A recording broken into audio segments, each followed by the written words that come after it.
Hello. Well, here we go. 2 weeks in a row on the great space station Babylon 5. Last week we talked about the series as a whole and covered episode one, the first season one, episode one.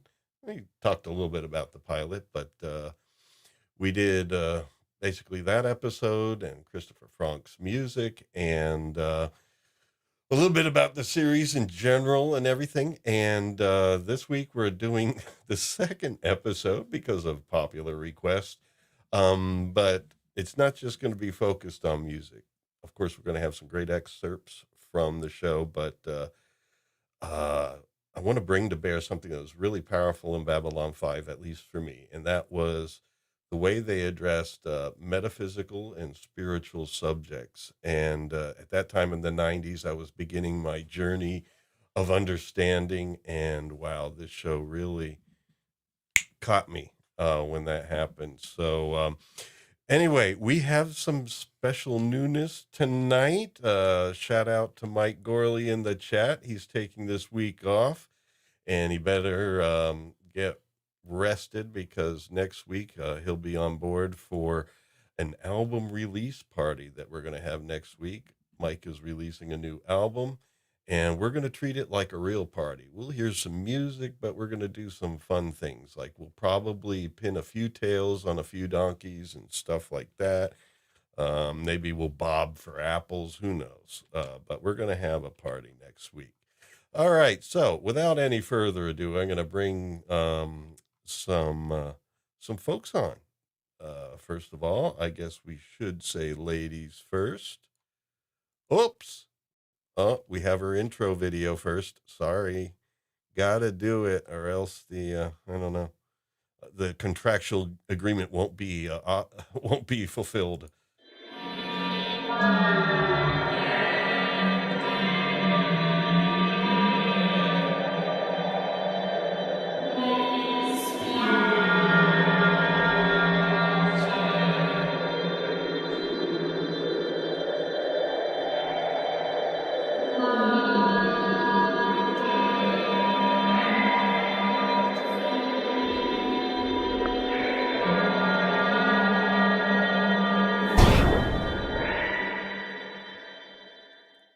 Good evening, lady. Hello. Well, guess what I just see below the stage there? Remember last week you wanted me to invite someone on to kind of be your replacement so that you could work the chat? Yes. So I Is this arranged the person scenes. here? It's a Oh, surprise. oh, oh. But what I'm going to do is I set up the scenes with that in mind. So in the scenes, I'll just hide you and let that person's avatar come through. And how Okay. about that? How Cool about that? beans. And so Liza will be there in the chat. Psyche Opera, folks. She is knowledgeable about Babylon 5. She'll flash your chats up and she'll share them if you have great things to say, or even if they're not so great, as long as they're entertaining and don't get us fired on YouTube. All right. So I'm going to have to put you down here. And that means we have another intro video for this gentleman here.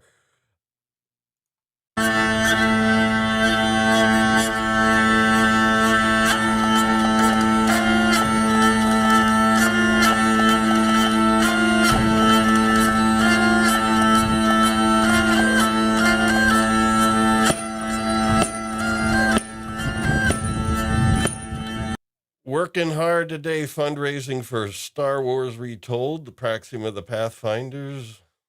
Praxium of the Pathfinders. Please welcome Emperor Kipling Swap Kipper's Creamy She Shop and a half. Here we go. Oh, pardon me. How are we this evening? We're doing fine, I think. We got plenty of man flesh here on stage. Oh, it's a Coming sausage now. party. Yeah. I've been busy herding Gerdies, but I've finished now, and I'm free to have a chat about B5 for the Yeah. first time. So yeah, looking forward to it. Hi, Liza. Great. By the way, hi, Mike. Good to see you.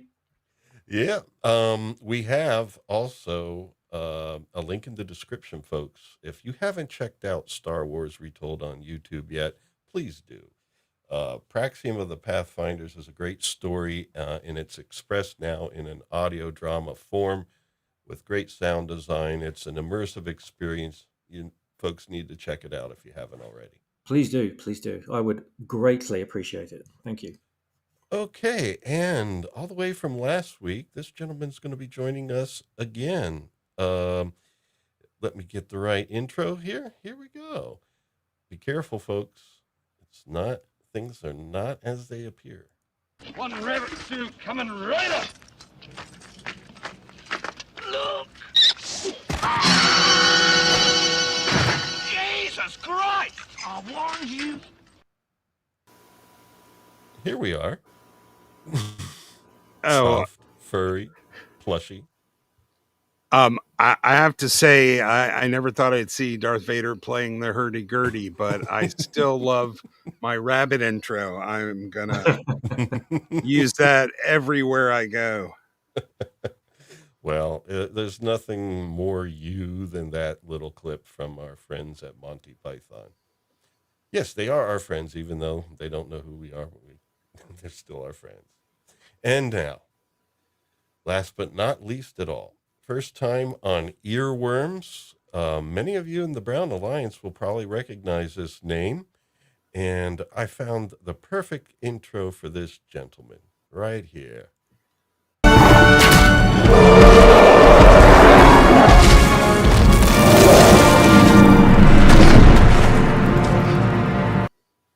Please welcome Archer Collins. I resemble that remark. Honoured to You be here, are. good sir. You are an archer after all. I am. And for those, and no, I don't have that particular theme tune running around inside my head for all the Brits out there. No, sorry, that's Monty Python. I told you, I was about to go do the Archer theme tune. I told you I'm not a musical person. Don't worry, it's not required tonight. All right, so we have the gang here. Now, what I'm going to need to do when we go to the slides here to start talking Bab 5, I will need to just hide Liza and pull you in, swappers. So I don't know. Does anybody want to engage in any insane banter before we switch over to the slides? It was the dawn of the third age of science fiction. Yes. Best Well, storytelling was about to begin. Who now, was there? has it ever been concluded if that connection is real? The dawning of the third age here and the third age from Tolkien, when the Lord of the Rings and the Hobbit took place. I don't really think it was explicit, but he grabs, like just in the one I watched today, it looks like you're about to go where everyone has gone before. You know, he he does the prisoner. I'll be seeing you salute like twice. One is Bester, and one is the guy Oh, I that's think where it's from. who shoots Garibaldi in the back right before Mm. he goes off to disappear. Hmm. I think he just likes to. I don't think there's really any direct, meaningful connections, but he does like to pay tribute to probably the stuff that he watched and loved when he was learning his craft. I'm Oh not yeah. really sure. I wouldn't say there is. I think the age of mankind. Um, I do have an idea of what he meant by the first and the second and third age, but I'm not sure if we Well, want to tell do us that here. because I wasn't totally clear on that, and Liza was asking me, what are the three ages in Babylon 5? Okay, I believe the first age of mankind is our initial evolution up from the hominids to sentience.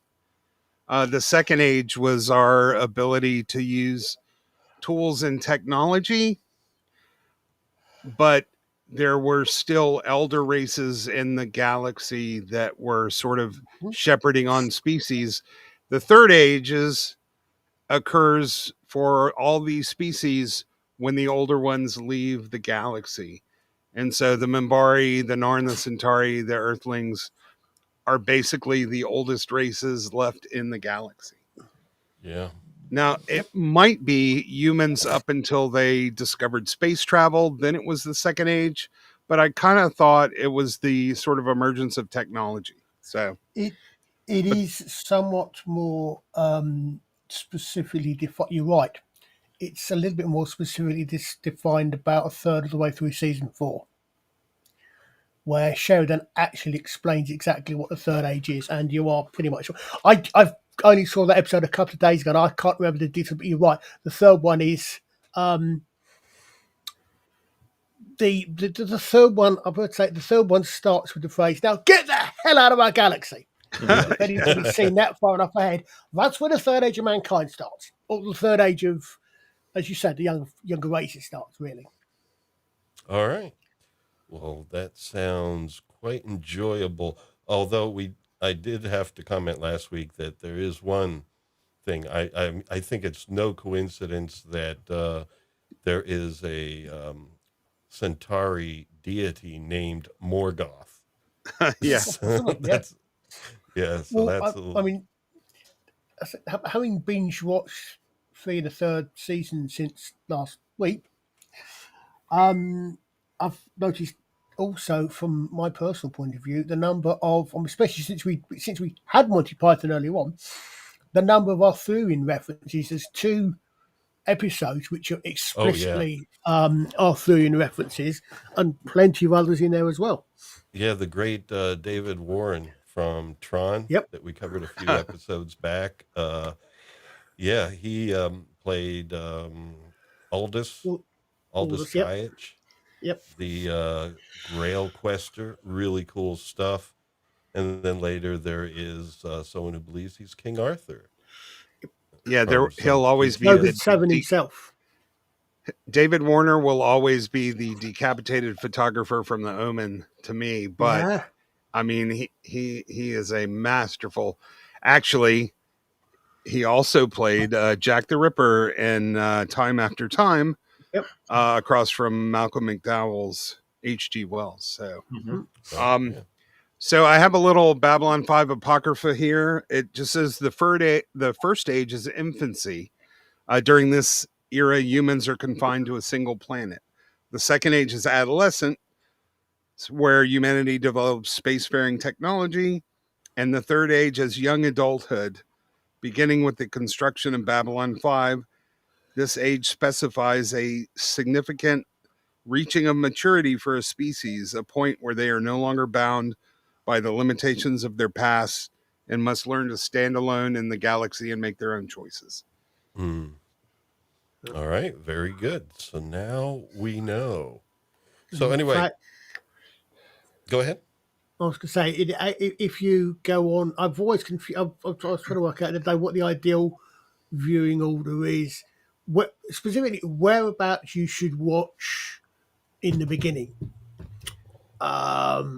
because that literally, in the beginning, literally starts at the end of season 5, but then most of it's told in flashback, and it ends just before the gathering.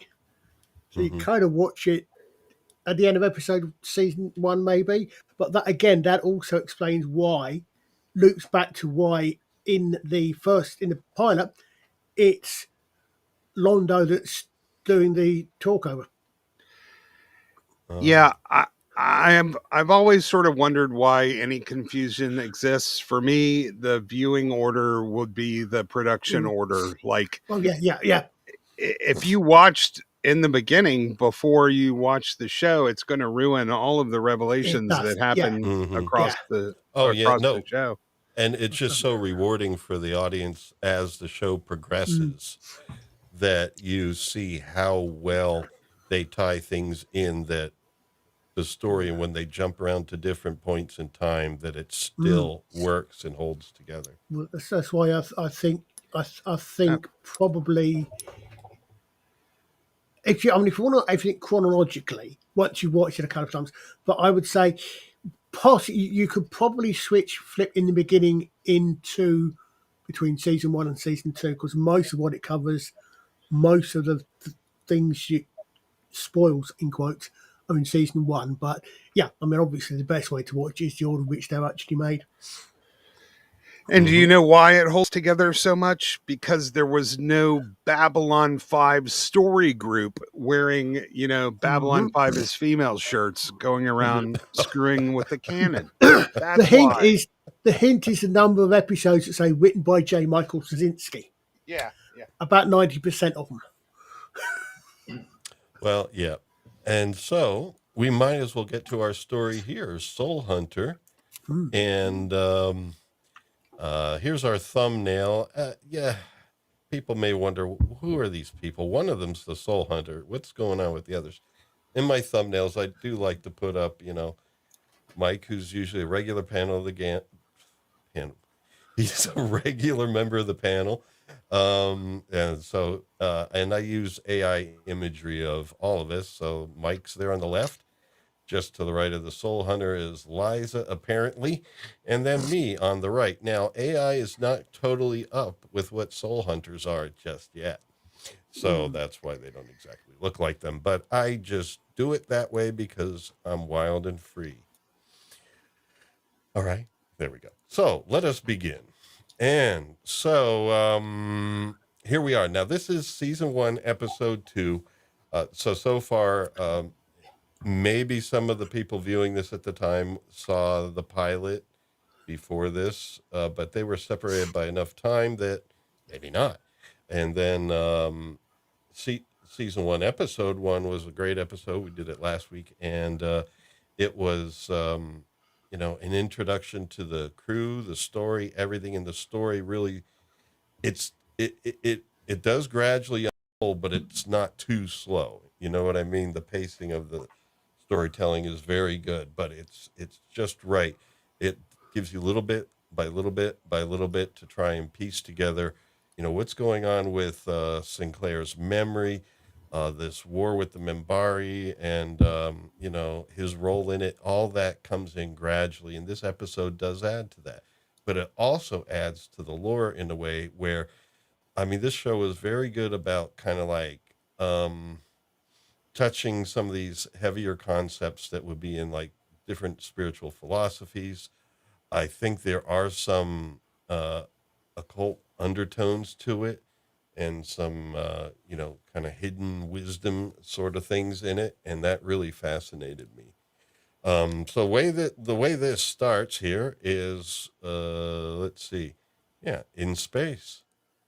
I don't know if anybody wanted to say anything at this point, but this was the cruiser for Dr. Stephen Franklin, who makes his first appearance on the show in episode 2.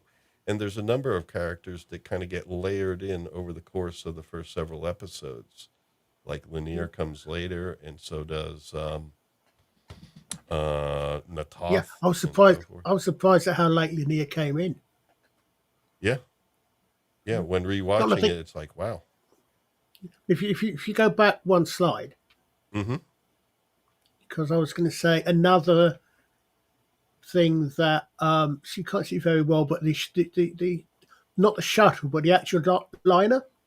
Mm-hmm. Another example of how widespread JMS symptoms are, because at least once or twice that or a very similar model is referred to as the liner Asimov.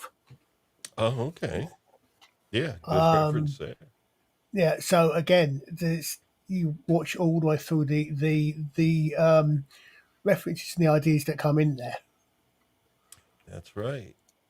Yeah, you could rewatch this series like we do it every year or two. We rewatch the whole thing, and every time Every we fall. discover something new. Hmm. Yeah, Eliza says every fall.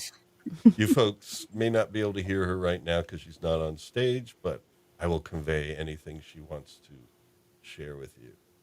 But please chat with her in the chat. Let's all be a family here. So anyway, Jonathan Biggs playing Stephen Franklin comes aboard, and that's where we get to meet him. And they do cover the doctor from the pilot briefly here, saying that he moved back to Earth and he's getting involved in other things. So, they tie off that end there. Franklin was not the doctor in the pilot. but they don't just like change characters really. I mean, change actors for characters too much. Now, with some of the aliens, they do a little bit. Like we noticed that the first draw is actually the same actor as Brother Theo for the Order Yeah. of Monks, and Neroon is also a guy from the Night Watch in the first episode Yep. where guy from Earth comes. I mean, so you can find some actors that are playing double roles, but it's fun. My Or in the cat. Oh, sorry. Yeah. Go on, sir. my favorite one is Marshall Teague, who Mm. pretty much plays himself on the archaeology episode. But then he plays, I can't pronounce the name, the Narn bodyguard that Sheridan rescues that ends up Oh yeah. being a recurring Yeah. character. So Marshall Teague, probably best known for being the bad guy on Roadhouse. You know, he comes and he plays in a lot of episodes, usually some kind of heavy or hard ass guy since he's, pretty big. I think it was Billy or Bobby in Roadhouse. Um, he was basically the antagonist to Patrick Swayze. He was the muscle to the antagonist. So when you see him in that first episode, the first time they show him, he's killing a guy. So he's a bad guy, but you would know anyway because, it's Marshall Teague. But he's unrecognizable beneath his Narn makeup. And I Mm. love that character that, Yeah. was introduced in season 2 and then doesn't really come into his own until 2 seasons later in season 4. Mm. Yep. Well, and in fact, probably the most prolific one is it Ardwight Chamberlain, the guy that voices Kosh. He does so many other ones because he's in there. He does Mr. Sebastian, but the only time I think he appears Oh. out of makeup, I think that's him as Oh, that Sebastian. Wayne Alexander? Yeah. Oh, so no, Wayne Alexander, yes. So Ardwight Chamberlain's all completely different. Yeah, Wayne Yeah. Alexander, yes. He's the Christopher Heyerdahl of his generation. Mm. Now, that may be a name you recognize from kind of later on where he's a very tall guy. He's used to being in complex makeup. Whenever you need a 7-foot alien, you're going to cast Christopher Heyerdahl. Yep. And there's even, we haven't come across here, but when you come across the Ombuds, the guy that plays Oh yeah, Jim Wellington. Norton, I think, that plays Ombuds Wellington, he later on plays at least one other character. He plays the Markab Doctor. Oh I thought, yeah. I was watching, and I thought, I know that voice. He's that. I checked it. I couldn't get an IMDb at the time. And I checked it. Yeah, same actor that played the Ombuds a couple of times also later. So there's quite a few of them playing in there. Yeah, that episode is soul crushing. Oh my God. Oh, it is. It is. Markab, yeah. One of the things that I love about this show that stands out, like they mentioned the previous Doctor, but not necessarily the super mysterious circumstances involved in his being recalled to Earth. The characters are talking to each other, whereas in modern movies and TV, you feel like they're talking to the audience and they're in on the joke. You never get that here. They are definitely interacting with each other, and it's never assumed that the audience is in on the joke, so to speak. Yeah, but I like how they do that. Like you learn more about the pilot and everything, all the implications as you go through the series. Yeah. Oh, absolutely. And because I've been binging it since we started last week, every episode is a complete story with its own setup and payoffs. And you never leave an episode thinking that, oh, well, that was useless or that was filler. No matter what happens, you got a complete story, you got a payoff, and you also got little pieces of setups to be used for later on. Yeah. No show has ever done it as good as this. I was watching an earlier rabbi from another planet earlier on today, and he was apparently there's a project for streamlining the Babylon 5 by taking out all the all the non-main storyline episodes, and I thought that you can't do that because so many little bits and pieces that turn out to be actually quite crucial just little bits and pieces to the main story are buried within those episodes as well. Yeah. Oh, yeah. When you look at the list, like I want to watch Supernatural, which ones can I skip? And they give you just lists and lists, and you see that on so many series. When you look at a list of episodes you can skip on this show, there's like 3 of them, and that's it. Like Yeah. you get the Halloween one, and pretty much that's it. Yeah. Maybe the one with the parents that, because of their religious beliefs, wouldn't heal their child and But so forth. I must admit, when I watched them, there were 2 or 3 that I skipped because the stories I remember them. Well, that was one of them. The one with TKO with the Is that fight, the Yeah, fighter? Yeah. the Walter fight, yeah, Scott, or yeah. yeah, And then I later was, well, hold a minute, but that means, but wait, hold on, but one of those ones must be the bit where Ivana was where the rabbi comes in to make Ivana sit Sheriff up. Yep. yeah, that's the one. I'm thinking it's just one of those ones because I remember that, and I hadn't seen it because I remembered because obviously there's. Oh, it's so difficult not to spoil it. I would just watch seasons of it, but there's obviously the bits that occur that precede that, obviously with her father passing, etc. I mean, but Yeah. because I should have gone back, skip the bits that brought me. No, I mean, it's best just not to skip.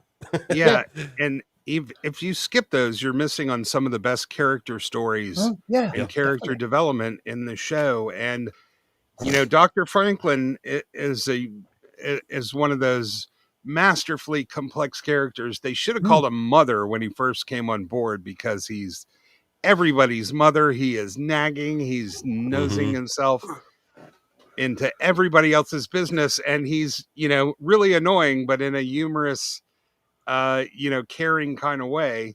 Yep. And then when it comes time for someone to mother him, he is like, um, Yeah. but his whole sort of arc is reflective of the entire show in terms of your ability to control outcomes, your ability to affect the what is it? He's like, he tells Sheridan once, "You and I, we're both asked to play God. We're both asked to make all the decisions and save everyone, but it's not within our power to do so." Yeah. And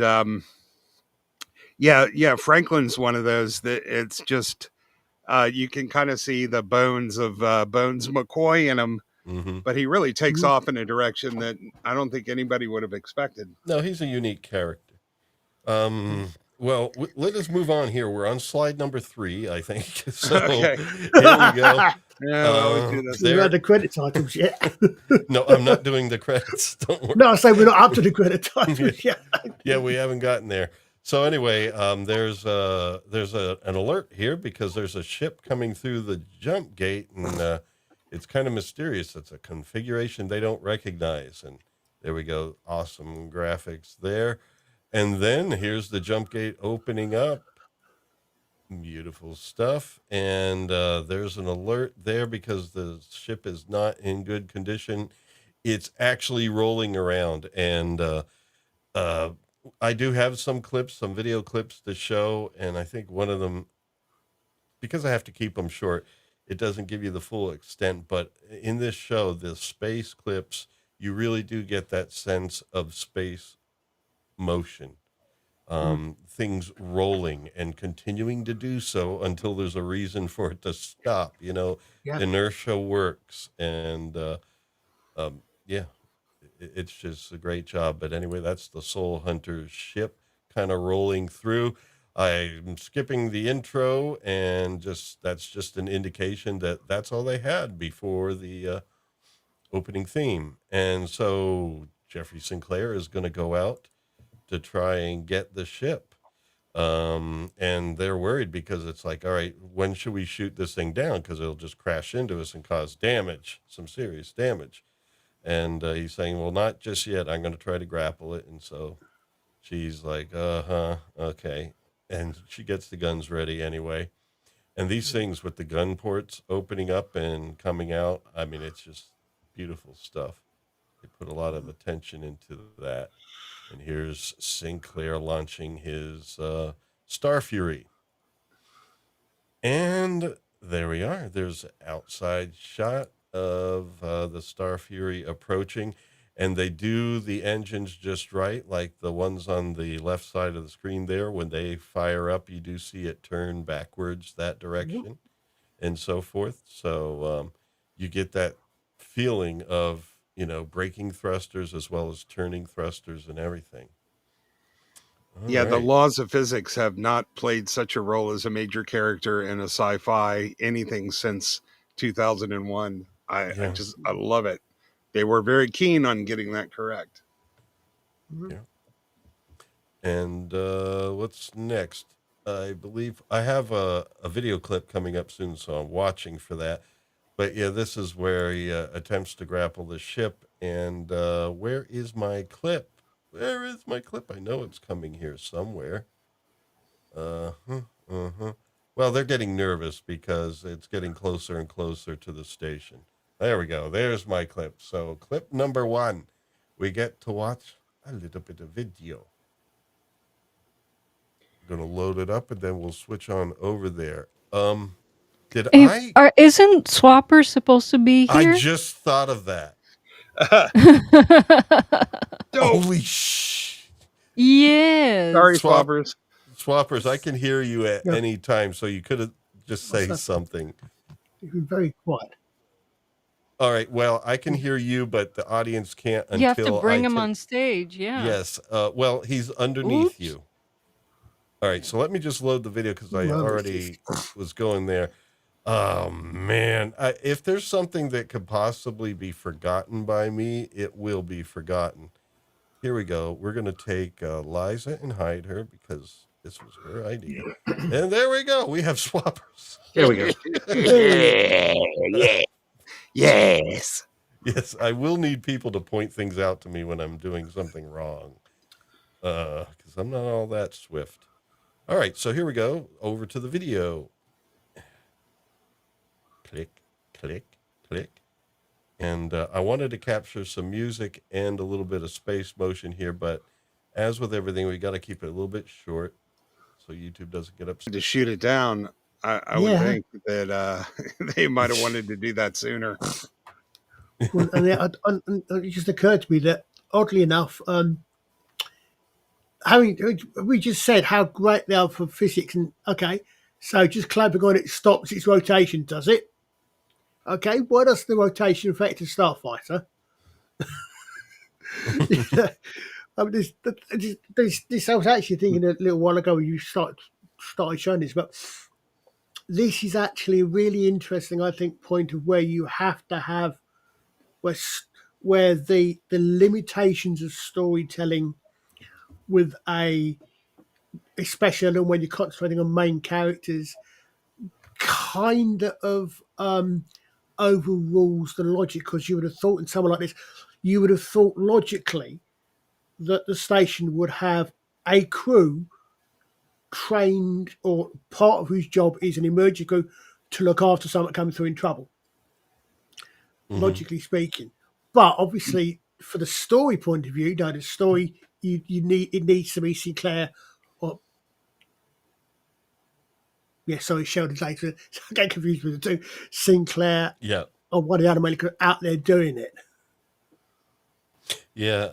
That's something I always think about. And of course that whole conundrum, was really started by Star Trek. It's like, do you want to send the captain down there in a dangerous situation? Yeah. But so we kind of accept it. But one of the other things is Sinclair was a fighter pilot. He was a Star Fury pilot before being captain, and is really good at it. So in some ways you could say, all right, he's going to do it because he's probably the most experienced person.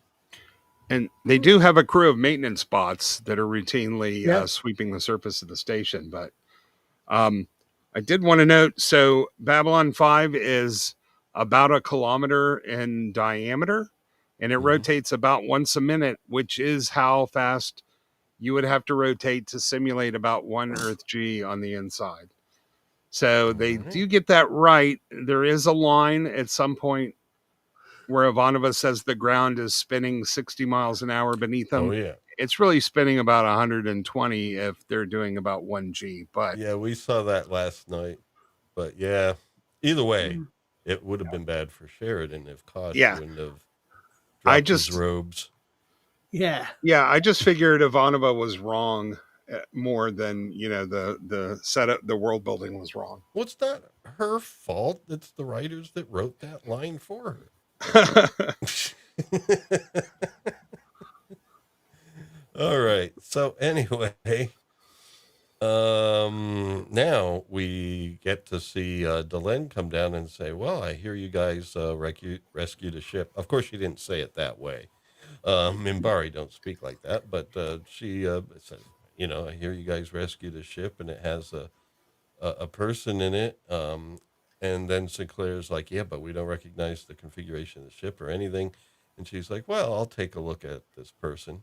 They need to get her there because she's an important part of the story. But the thing is, it makes sense because she's seen more alien beings than Sinclair has and may have some experience with, and they do. The Minbari do have experience Mm. with this species. But anyway, she's offering oh, her assistance. Go ahead. I was going to say, oh yeah, they do lots. Yeah. Yeah. Yeah, and Honestly. they head down there where you see Franklin in the back with the mask on. They filled a unit with not oxygen, with the atmosphere that these beings had, I guess, in their ship. So they were able to replicate that in this enclosure, and they're just chatting here. They don't recognize him or anything, but then Delenn takes a look. There she is, and I mean, Mira Furlan is very good at making faces that convey troubledness. And she does it all the time. Yeah, and even though this is only the second episode, you can already tell she's about to do something very undolin of Yeah. her. Yeah. That's where she tries to grab, hold on. It's the next slide, in fact. She recognizes the type of being, and then she gives that look, and then she tries to grab Sinclair's gun, or was it, I don't know, one of their guns, and she's about to use it, and she gets wrestled down. What's going on with you? And of course, he's saying, why are you doing this? This is totally unlike you. What's going on? And she starts saying, no, you don't know what these people are. And they are, serious. So now you're wondering, okay, what are these life forms like? What is this? Well, it's titled Soul Hunter, so you assume it's a soul hunter. But now she gives a little bit of background story about the soul hunters. So they are this race of people that basically, at the time of death, take the souls. As the soul would leave the body, they are able to capture the soul and then store it.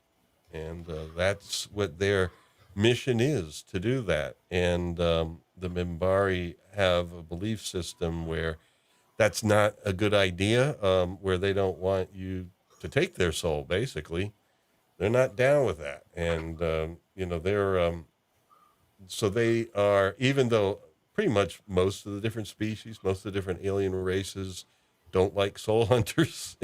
In general, the Mimbari really don't like them because for the Mimbari, it's really important for the soul to escape the body and not be interfered with. There's also, of course, a little point that slightly the very idea of souls is slightly important later on in the story, is it not? Especially when you Mm-hmm. consider who these two people in the shot are. Yes. Yes. Well, for those of you who've seen the series before, I guess you don't need to be told, but we can hint at it a little bit. Yeah. Anyway, that there's a special relationship between humans and Mimbari, despite the fact that they had a war recently. All Yeah. right. So she's explaining basically about the soul hunters, and Sinclair's not totally believing it. I'm not sure that he necessarily believes in in the soul Well, maybe in some ways, but it's like a lot of people where it's like kind of like a loose belief, but it's not something you think about every day, and it's not something that you could think about while capturing it. Isn't this something that's like a total different plane of existence? Well, he's not saying all this stuff. I'm just speculating, but he's basically trying to find out more and why she was reacted so violently, and it's because of their belief system, really, that the soul cannot be interfered with, and she's begging him to have this guy kind of like ushered off the station, basically, because wherever they arrive, it means someone is going to die, and they don't just arrive for just about anybody. It's for the important people, so to speak. Historical figures, or those who would become historical figures, great minds. I do have a line like coming up from a video clip, so I'm not going to say it now. I'll let the soul hunter express it in his own words. So there we go. They had a chat, and I captured all the exterior shots. It helps me keep track of chapters or something. So here is kind of like Rasputin there on the right. And on the left is David Blaine. He's doing a magic trick. No, it's actually a bit of a shell game thing. And you get the feeling that, okay, this guy's a scam artist. And you would not be wrong if you got that impression. But he's trying to trick somebody here with his shell game. And it cuts back and forth between that and the soul hunter, who is just coming to.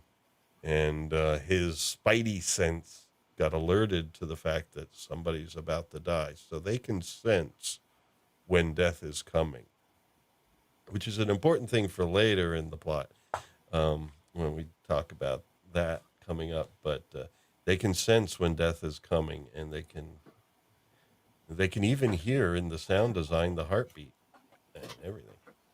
So his eye springs open, and this was all done really well. Just the cutting back and forth between the different scenes, kind of building up. And but anyway, it cuts back over here to where I forget exactly what they're talking about here. I think he's explaining to them the situation, and they say, well, one thing that's kind of interesting, Garibaldi says, is that all these alien races are gotten really quiet, and they're staying in their their quarters, basically. Yeah, they're all a sort of they're all hiding away. Nobody So, likes these guys. yeah. So it looks like it's more than one, race that has an issue with these soul hunters, and so that is a bit of significance. And he And does mention that he knows English because he's been on Earth before. yes, indeed, and that's coming up right here where he's. Oh, I thought we passed it. Sorry. No, he's going to speak with Franklin in a minute here. And so it's cutting back and forth between the shell game, and this is where the guy gets scammed, but he kind of realizes it, and he's going to run away, but Rasputin's going to come after him. And so there's a bit of a chase going on, cutting back and forth between the soul hunter speaking here to Franklin. Franklin turns around and sees him standing up, and he asks for a translation right here. I need a translation team. But he's like, no. Okay, yeah, we can hear him in his own words. Yay! Clip 2. So let us see here. Yeah, I didn't want to include too much because YouTube will censor it if it's too long. So anyway, yeah, great music there throughout the whole thing. You have the heartbeat, you have like this string tremolo pad sound, sustaining, and then as it switches from one scene to another, when the chase is happening, you hear the dun dun dun dun dun dun dun, dun, dun, and when it switches back to the soul hunter scene, it that kind of goes away, but there's still like these musical elements that tie it together, but it shifts depending on your perspective, which is exactly what you want to do as a composer for a score like this. But yeah, it's great stuff, and you really get that heartbeat and the sense of what's happening. But basically, the soul hunter is expressing his sensations. He can sense death coming, and he's trying to describe it to Franklin. The actor here, I looked up his name right before the show here, and then I forgot it again. It's like W. Morgan Shepherd. yeah, W. Yeah. Morgan Shepherd. He also played this Captain Nemo like character in an episode of Voyager. A guy that was Yeah. He'll also go on to play the Narn Jaquan, a Narn commander in the show. yeah, the uncle, like that's what's his name? I think Jakar's he's uncle. also got other genre connections because if I remember right, I think he played the older FBI agent in Doctor Who, and the younger agent was played by either his son or his grandson, who was in Firefly and Supernatural. Mark Shepherd, I think, Yeah. off the top of my head. All right. The guy that well, played Crowley. Was it Crowley in Supernatural, which I didn't watch much of, and he was Badger in Firefly. I think that's this actor's son. I think. all right. Possibly Well, grandson. we'll get a crack team to confirm that. I don't know, but anyway, yes. No, You mean Mark Shepherd? The Yeah, Mark Shepherd. Yeah, that's No, this is- Badger. yeah. Yeah, so you're saying Mark Shepherd is Morgan Shepherd's son? I believe so, because I'm pretty certain, unless there's another actor called Shepherd, because I'm pretty certain they both played the same character, different ages in Doctor Who when he goes back to the 1960s. 1960s, was that the Martha episode? No, the Impossible Astronaut with Yeah. Tricky Okay. Dicky. Yeah, Morgan Shepherd is in fact Mark Shepherd's father, so they are father and son. Oh yeah. Very good. Yeah, Badger's all over the place, including big roles on like Battlestar Galactica. Yeah. Well, here is where things go south for the scam artist, and we go back and forth because it's not that I just really like the look of this guy. I was just trying to also remind myself with these slides of the back and forth because he's speaking to Franklin right now, and he's telling him about. He's saying it all really somewhat poetically and everything. I do have another clip coming up because I wanted to share some of that. But yeah, it's going back and forth. That's where Garibaldi gets the call that there's an assault taking place. Well, they found a wounded body, and they're taking him in to Med Lab. And that's also where the Soul Hunter is. So the Soul Hunter gets to see them try to save his life. But the Soul Hunter's saying, nope, we're coming to an end here. And then some nice graphics there. I think their screens were really good for the time. You all right there, sir? Sorry, I heard someone breathing, so I'm just asking if you're all right. It might be me. I've got. Are you all right, swappers? Yeah, I'm good. I'm good. I'm the enjoying listening quietest to it. man in the universe. I'm enjoying listening to that. It's been so long since I've seen this. I'm getting an education again on this. Well, we really appreciate you coming on, man. I'm sorry if if I haven't been able to get you engaged or anything. No, but that's good. That's fine. I think you're going to dig some of this stuff coming up with. Here we go with the perception of life and death. Pause it right there, because this is something that I connected up with. Is some of the reading I was doing at the time. I did the obligatory studying of Carlos Castaneda in college, and these teachings of Don Juan Matus, which probably in hindsight didn't really exist, but at least Castaneda wrote some really good stuff tying together a lot of belief systems. And one of the things that the Toltecs believed was that your perception comes through something called the assemblage point, which is a point just like a foot or so back from I think your right shoulder. And so this was like talking about death as something that it's approaching you from behind, just over your shoulder. And I was like, wow, that kind of ties in with that. And that also kind of ties in with a lot of the imagery of death.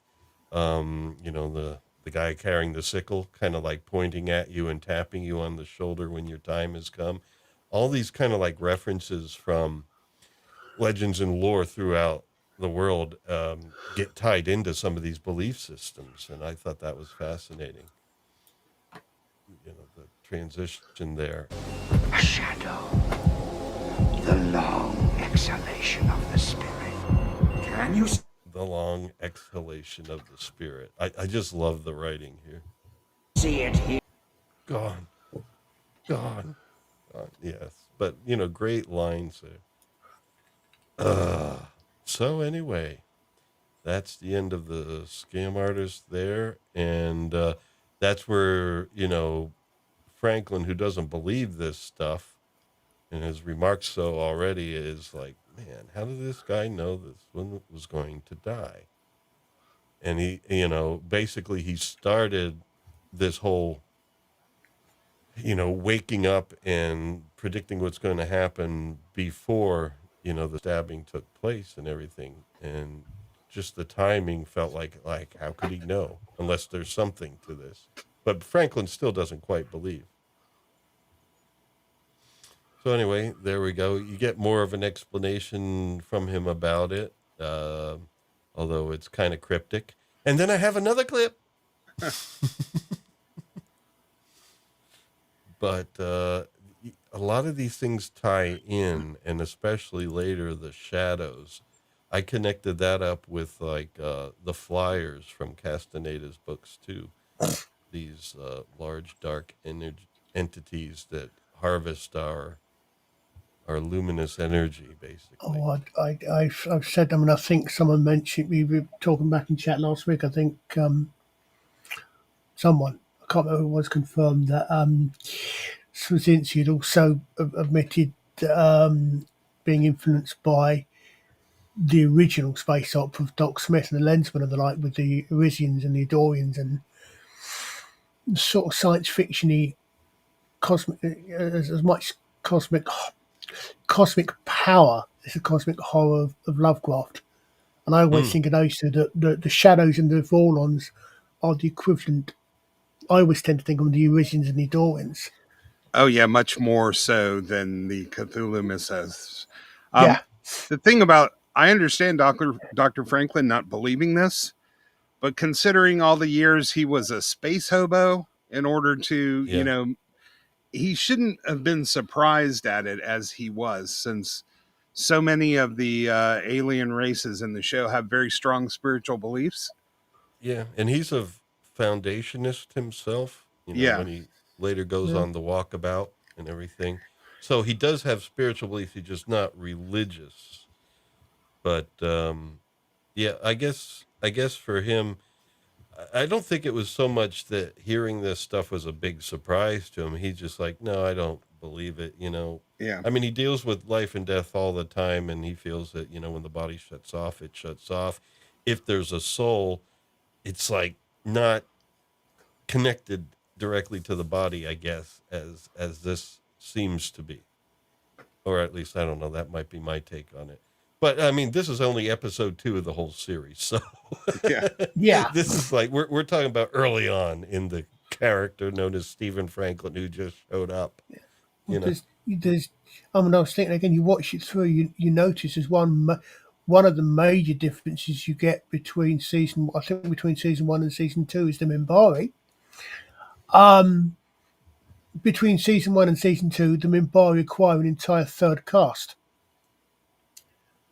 You look at when you hear them talk about in season 1, they talk about, they only say there are the fighters and the warrior cast and the religious cast. Yeah. They specifically say that you don't get the warrior cast comes until I think season 2.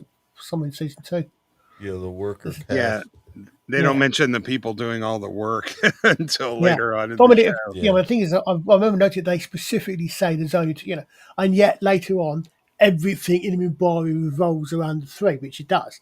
So Yeah. there's obviously some things, like a lot of things, that are still developing in Straczynski's worldview. Yeah, and is in this first season, you know how later seasons it's clear that the strength of the Minbari is stronger than humans. Almost Yeah, like Vulcan strength in a way. And yeah. in this first season, you don't really get that impression because of the weakness of that poet that was attacked, and Mm. Delenn here. Well, they're I guess they just women. didn't want to. They didn't include that yet. Now it's nothing violation. It's not something where it's like you see something that totally thwarts that. It just seems like they didn't add that um, description to the Minbari yet of having more than human strength.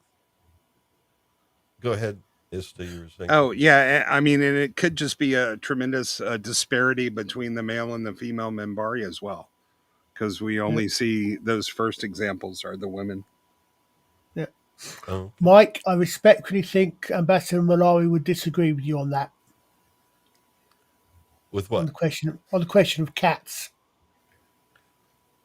Malari thinks they're ducks. Yeah. He thinks they go And quack. little things that nibble at anything. Cats, that's it. No, actually, that was Kodo. That was Veer that misled him on that. Veer Yeah, that was says, real. "Oh, We're saying, yeah, cats." no little things. Cats, that's it. Yeah. Yeah. A duck. You put your left hand in, you put your left Oh, hand out. They got there's the that lyrics a thing. little wrong there, but I love his explanation. It doesn't mean anything. It's like, Veer, I can see the synapses firing behind your eyes. It's almost frightening. Well, the thing is, again, it's what science fiction does really well. It can take a step back Mm-hmm. from something outside of humanity and say, okay, but to an outsider, this would look weird. Mm-hmm. Uh, Yeah, well, I mean, to us, I mean, when you think about it, yeah, the lyrics of that Yeah. song are pretty weird, but I mean, there could be a deep meaning to it, like reincarnation or something like that. Now, they were determined when they created the show that they weren't going to have any techno babble. And I loved sort of the fine line that Straczynski rides when he's even said, he's quoted, he's like, my job isn't to answer questions. My job is to ask questions and start bar fights. That's a quote from him. And so we have the Minbari possessing a technology that can actually quantify and measure the souls, but we don't necessarily know how that works, and we don't even know for sure what they're measuring. So the ambiguity is still kind of there. And I think he rides the line very, very well in terms of questioning you to sort of come up with what you believe in. Yeah, and I guess that's kind of what I did, and it really locked me in. Wait a minute. Ito, Richo, Manto, Re. What are the rhinoceros cops that speak like that in Doctor Who? I'm sorry, could you say that again? What are the rhinoceros cops that speak like that? Hold on. Doctor Who. The space mercenary cops. I can't think what they're called. Oh, the potato head guys? No, Not the not the Santarans, but Santarans. No, yeah, but these guys look similar. Those kind of like pig-like. Yeah, I forget. The ones they're a little bit. Yeah, The ones that showed up and like, wasn't it like that hospital was brought to the moon? yeah. Those guys. Well, they definitely be like that. Yeah, I forget what they're called. Yeah, But I was like, at some I first, remember when before. I first saw that, I was like, that's like a not quite Santaran. Oh yeah. But anyway, back when the Who was good. Yeah. But there we are. Sinclair is like kind of frustrated, and basically this guy's just chanting, but he found a way to kind of get him to get his attention, and he just started speaking about the Minbari. And then that guy got this guy all bothered. It's like he's trying to get information. And basically, what is your problem with the Minbari? He kind of sees what the Minbari's problem is with this guy, but what is your problem with them?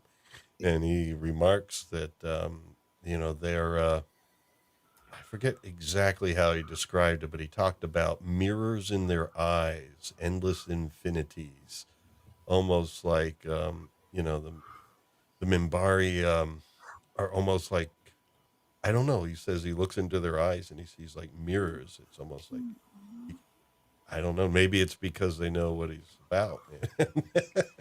Reflect it back at him. I don't know, but it was really cool line. I think I do have it coming up here. Yes, I do. Sorry that everything's in such small clips, but seriously, if you just play things too long on YouTube, the stream has been halted before because of something like that. I actually did get halted after playing the entire ending monologue by Rutger Hauer in Blade Runner. Oh, ouch. But I had to play it. You know what I mean? If Sinclair only realized he just could have pressed the off button on that dude's forehead and it would have been a short episode. Yeah, maybe. But he didn't realize. I wonder if that guy could. I think it's for balance. That way he could see if he's basically got a picture aligned properly. There's like liquid in there that said lunatics are included, so I think I might have a chance. Well, I think that obviously that's supposed to be his third eye and his forehead to sort of reflect a perception of, beyond what our normal sense is. That may be the thing that leads him to where death is coming. Although in this case, it's very ironic. Yeah, he could. Well, I don't want to spoil it, but anyway, here we go. We will spoil it when we get to that point. But Sinclair is fascinated by it, but he's still not totally agreeing. But he's concerned about the security of the station. Basically, all the aliens are reacting in a way where they're afraid. And Franklin smiles here. He's like, I don't believe it. nah. But he's like, maybe you could clone. He thinks that maybe you could clone the personality from, the synapses of the brain, but you can't get the soul. Not that he doesn't believe in a soul necessarily. He doesn't state that. It's just like that you can't capture that. And this guy's like, yeah, it's not true. Don't believe it. So let me go. But they're not about to let him go. Sinclair's not down with that. So, swappers, got any ideas for Halloween? I don't know that this guy's design always intrigued me, even back in the day. The way he got kind of like a jewel set in his forehead. It's like the kind of like an outlet for the pineal gland or something. Right. So it kind of gives him extra sensory abilities superior to humans and whoever else. Although I never even knew what the pineal gland was back then. But now, I can see this whole series with. It's like every series I watch now, I see it with kind of different eyes because I've got so much more knowledge generally about everything. Yeah, and his I love the whole leather thing he's got like glued to his head there. It's a bit like oh god, why has their name gone out of my head suddenly when I tried to think of the name? Ferengi from Star Trek. They've got that head skirt. They kind of put on the back of their head. Yeah, that's true. You were not familiar.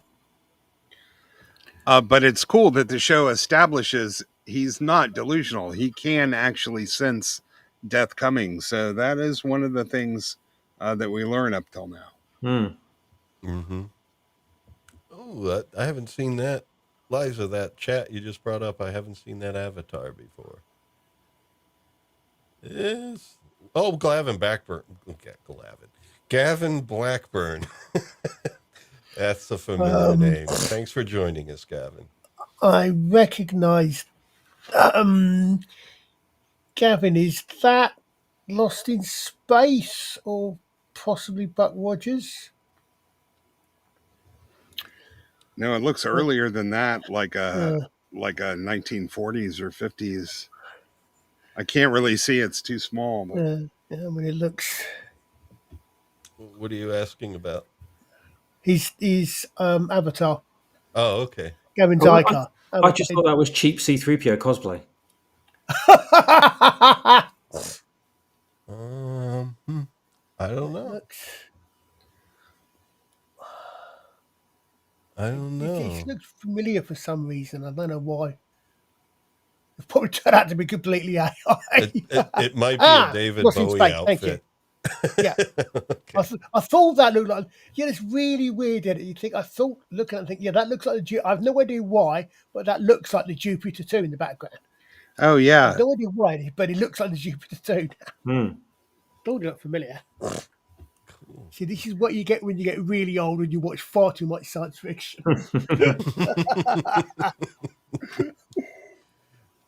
Yeah. So anyway, that's where Franklin kind of expresses his disbelief, but yeah, the guy's just saying, "Well, then let me go if you don't believe it's possible." Sinclair's not about to though, and I don't think Franklin would let him go either. It's like, all right, we're gonna keep you here, right where you are, and when you're ready enough, when you're well enough, you're gonna leave the station. Basically, is the idea. But right now, there's still, I guess it's still an investigation, even though the guy died. They want to just investigate it a bit more, and plenty of dialogue that I don't exactly remember. But they do have a bit of a funeral here. Franklin brings up a pad. They're going to launch the remains of the guy out into space. And this isn't the first of the Egyptian prayers, but later they do have Egyptian prayers. So it's kind of like interesting stuff. Well, they call them Egyptian prayers. But I have a feeling, I'm reasonably certain that what they do there, and later on in at least one or two other later episodes, is the committal service for buried at sea in the Navy. Only literally adapted into space. I was expecting him to say 2257, and the guy still hadn't figured out the shell game is a scam. yeah. Well, yeah, there is that. Yeah. Well, I was thinking it's about the scammer that ended up getting offed here. So there he is being launched out and out into space. And then you get to see the, you could track it here on the monitor. And then it heads on out into space. But Franklin, you get a little insight here into the two people because they kind of share insights and they're just like, it's really short. And I know what they mean. Human life is really short. And he's like, you feel like you just got it together and you realize how much time you've lost. And now, of course, at this point in time, Stephen Franklin's a little young to be saying that.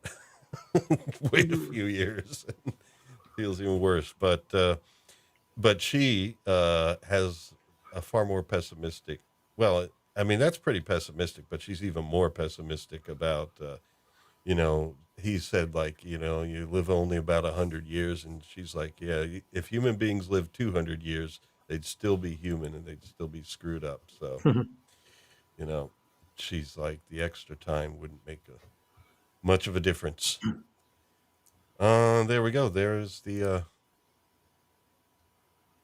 scammer being launched off in the sun. So we got a pretty good funeral for somebody that's just an unknown from down below. Come to think, I was very, very similar to the ones in Star Trek 2, where they're using, are they not supposed to be photon torpedo cases or something that they use for the caskets in Star Trek, I think? Yep. Yeah. Yeah, very similar to the concept. But you figure they're thinking, what are things that are close to a coffin, Yeah. the symbologies. Yeah. Oh, I was about to read that chat. I What don't get Liza to see said. a lot of them. what Liza said just then about being 10 years older than most of the characters in the show. Oh. I remember when this DS9 and the next gen were on regularly. Mm-hmm. And I was watching all the shows, everybody was older than me. Even Wesley Crusher, I think, was older than me. And Oh, I just thought, like, I'm never going to be that old. 27? The doctor on DS9 saying he's 27? My God, you're ancient. That's what I used to think back then. Yeah. And you thought it kind of look back now and you watch this and you just go, what the hell happened? Yeah, it's like I thought if I just kept exercising, my body wouldn't wear down. Yeah. And it's like, no, no, there's a bit of a programming there Yeah. that you Yeah, can't it's override. when she goes, we'll still make the same mistakes. He goes, "You're a pessimist," and she says, I'm "I'm Russian. Russian, doctor." Russian. That's a big part of her identity throughout the whole show. Mm-hmm. We understand these things. So. And it's Yeah. a part of our identity that doesn't take over, but it is an important part. Mhm. It's, well, like so many other things in Babylon 5. Well, before about 2010, it's very well done. Yeah, a few episodes later, the rabbi friend of the family came, Mm, after her father passed, and that was a great episode. yeah.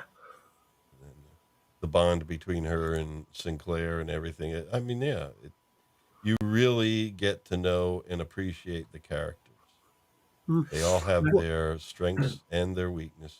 I'll I tell mean, you what, looking at the super futuristic space technology that they have in this show compared to what we have these days, we're still stuck in the era of combustion vehicles and TVs and things like that.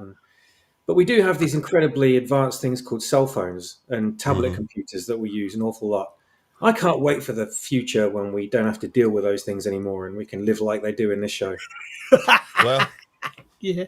AI's getting there. Pretty soon you'll be able to talk to a Yeah. computer and Yeah. have Well, it I mean, do all this stuff. And it's like, unfortunately, it seems more like, because I do a little bit of AI training and stuff like that, and I'm looking mm, at the interactions between prompts and responses, and it's like, all right, as somebody that's like leading a corporate boardroom meeting, do you really need to be asking your assistant, your AI assistant here, how do I have an icebreaker to warm up people before the meeting? And it's like, Yeah. oh, damn. well, what you were saying about how the characters are that well developed that, I don't know, I'm that warped, that, I mean, I can watch season 5 of Babylon 5 and I can say, okay, well, that was probably originally supposed to still be Ivanova.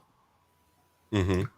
That was probably Ivanova. That might have, okay, okay, if that had been Ivanova, Lita might have been doing something else. It's, because the characters have been that well developed that you can see where, under what happens in season 5, despite the fact the cast changes, you can see, well, that was probably intended to be that character's art rather than someone else's. Mm. I mean, especially with Ivanova, I think.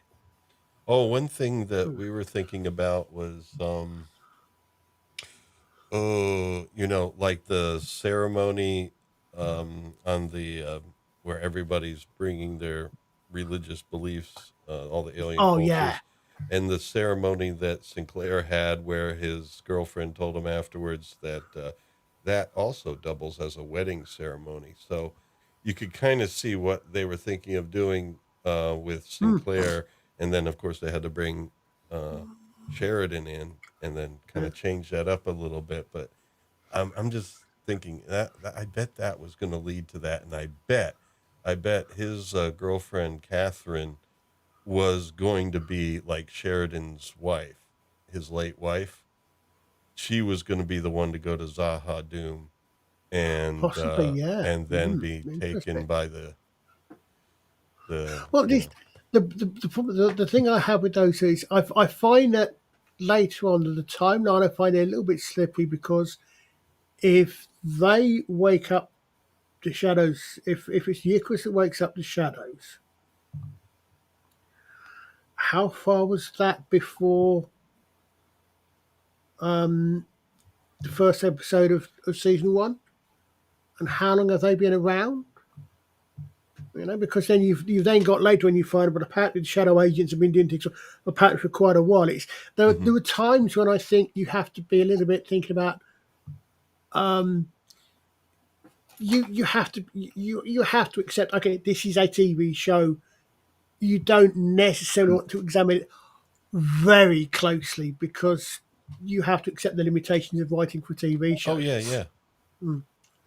But I think those limitations, like if you watch these episodes, they're so tight and they're well edited, and you get just the right feeling. Like you can immerse yourself in it, and you get the sense they're really on a station with what I talked about last time, the foot traffic, people passing by and everything. Yeah. You get a sense that they're really there, and you have to imagine, all right, they had a set and there wasn't a lot of space there, and they had to direct these people to move from here to here to here to here, choreograph this so it was natural and everything behind the dialogue. And they did a great job with that, but the editing's so tight, the flow of the music's so tight. It's like having to fit this into the time frame they needed to. What was it, like maybe 45 minutes or something like that, including the commercial breaks, and having, being able to place the commercial breaks just right and have all the story work out where you felt like, all right, we can have a break here because this part of the story is completed. All that timing stuff, forcing them on those constraints, forced writers to really work well. Whereas now with streaming, where you don't have limitations, you could say, okay, well, this episode's going to be an hour and a half, and then the next episode's going to be like 40 minutes and stuff like that. You don't see as much diligence from the writers in making things, as tight and efficient. Yeah, Morden's first appearance was in Signs and Portents in season 1, which was halfway through. Catherine was still well along and alive at that point. Yeah. So if and I don't think there would have been enough time for Sinclair to I'm not sure his original plan was to actually give them a romantic relationship, because he was still going to have to go back and do what he did originally. So I wouldn't draw too many parallels between the characters that we see and the ones that, because when he did have to change the story, he changed it. And but he always had several ways out to adjust. Hell, they canceled the 5th season and he was still able to pull it all together. So I wouldn't go so far as to say, because Laurel Takashima's character was completely different than Ivanova, and you can clearly tell the lines he wrote for Claudia Christian were definitely her lines. Like when she ended up taking over as number 2, he rewrote the character for her. Well, I think that's make sure. I think originally Laurel was originally going to be in the season, and she's going to turn out to be to have had a secret that was later applied to another character. At which point, I think that's perhaps when Ivanov would have become first officer. I think. Yeah, I know what you're saying. Yeah, he plays it pretty close to the vest when it comes to telling what he originally intended to do. But it is neat. You could have like 5 or 6 versions of this show, very significantly different, that would all be equally well written and entertaining. But Ivanova and Malari's line, I mean, they have the best lines in the whole show. They're sort of the humorous comic relief without being silly. Garibaldi has a few, but honestly, it's those two. So yeah, I don't really know. When I had a chance, I asked him a couple of questions, and it's really like talking. He played everything very close to the vest. He wasn't very forthcoming. The biggest question I ever had was who did something that the show never addressed, and he told me, if you try hard enough, you can figure it out yourself. Who did something The show. I'll tell never you guys progressed. backstage. If I Okay. say the question now, it's going to kind of spoil a bunch of things. All right, all right. Oh, got if people are wondering, I mean, this is not going to be our last Babylon 5. We'll Oh, be good. coming back to it, but you know, as this stream does mix in music and other things, we are going to time things right. We have a release from Mike Gorley next week, an album release, so we're going to highlight what he'd like to share from the new music, and but he said it's an album release party, so we're going to have a little bit of fun too. Maybe we'll dress up like aliens. I don't know. But yeah, we'll definitely be coming back to Babylon 5 in time because it's one of the greatest stories ever told. Debatable for Ivanov's best line. You will repeat after me the Babylon 5 mantra. I will do what Ivanova says. Yes. I will listen to Ivanova. Ivanova is God. Looks up. Just kidding about the God. Yeah. And later, of course, boom shakalaka, boom shakalaka. Well, yes, boom shakalaka. But later, towards the very, very end, who am I? God sent me. Mm-hmm. Wipe out, you know. She has some. Well, they all do, but she has some. You're right. She has some of the best lines. Oh yeah. Well, anyway, back to Delenn. She's coming here to see this soul hunter. She has a few questions. She's like, especially expresses her grievances, and then she wants to know, where is your collection? Because the soul hunters do travel with their collection of souls, and she wants to know where it is. And she tells him, I'm planning on setting them free. And she asks, about how many Mambari do you have? And he's like, oh, you people, you're so resistant.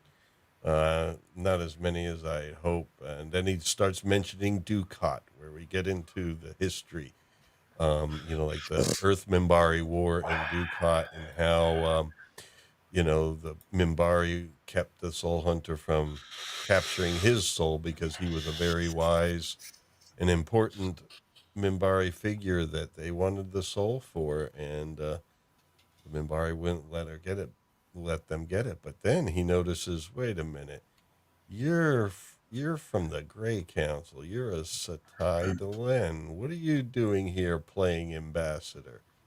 And so that kind of like gets hinted at as far as something that'll be followed up on. The guard is looking back because he heard some glass break, and then he sees the guy on the floor. It's like, and he does radio in, but then as he's approaching the body, the soul hunter grabs his gun and knocks him out, and basically takes the gun. And so now the soul hunter is about to go do some stuff. All right. That's our first set of slides, and we are going to switch to the second set. Anybody want to chime in about anything? I've been talking monologue style there for a little bit. Yep. All right. Very good. I got all I think Go ahead. What's interesting, I think, is at the end of it, it's another one of these ones where even though we find out something about this particular soul hunter, even the soul hunter in this is not really a bad person. You've got the soul hunters, and I mean in this particular Mumbai, they're both just sincerely held beliefs. Mm-hmm. They just happen to be incompatible. Yeah. Yeah, the soul hunters want to preserve these souls because these are great minds and everything, but we'll see that this soul hunter and the other soul hunters aren't in complete agreement about everything. Yeah. And in fact, the soul hunters also proves what can happen if someone frustrates a strongly held belief as well. But it's not like the other soul hunters. It's not like they share the souls, put them on display, let everyone else trade in their wisdom. But there is an idea in one of the Babylon 5 apocryphal. I don't know if it's sanctioned or approved by JMS. That the soul hunters were created by some of the first ones to originally for a different purpose, and it kind of failed, and they were released to go off on their own. And this is this is the misguided purpose that they adopted for themselves. Oh, I didn't know that one. Interesting. Yeah, they were originally.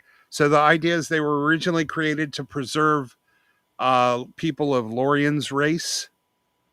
But whatever they did didn't work out, and they were sort of abandoned and left on their own. So, I mean, the Mambari have very strong ideas about reincarnation, and from what we're able to see, those ideas are in fact correct. So, if they are preventing these great souls from going back into the species, then they're actually doing all of life a tremendous disservice by capturing these souls and imprisoning them.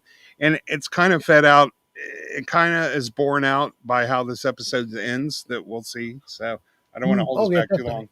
Yeah.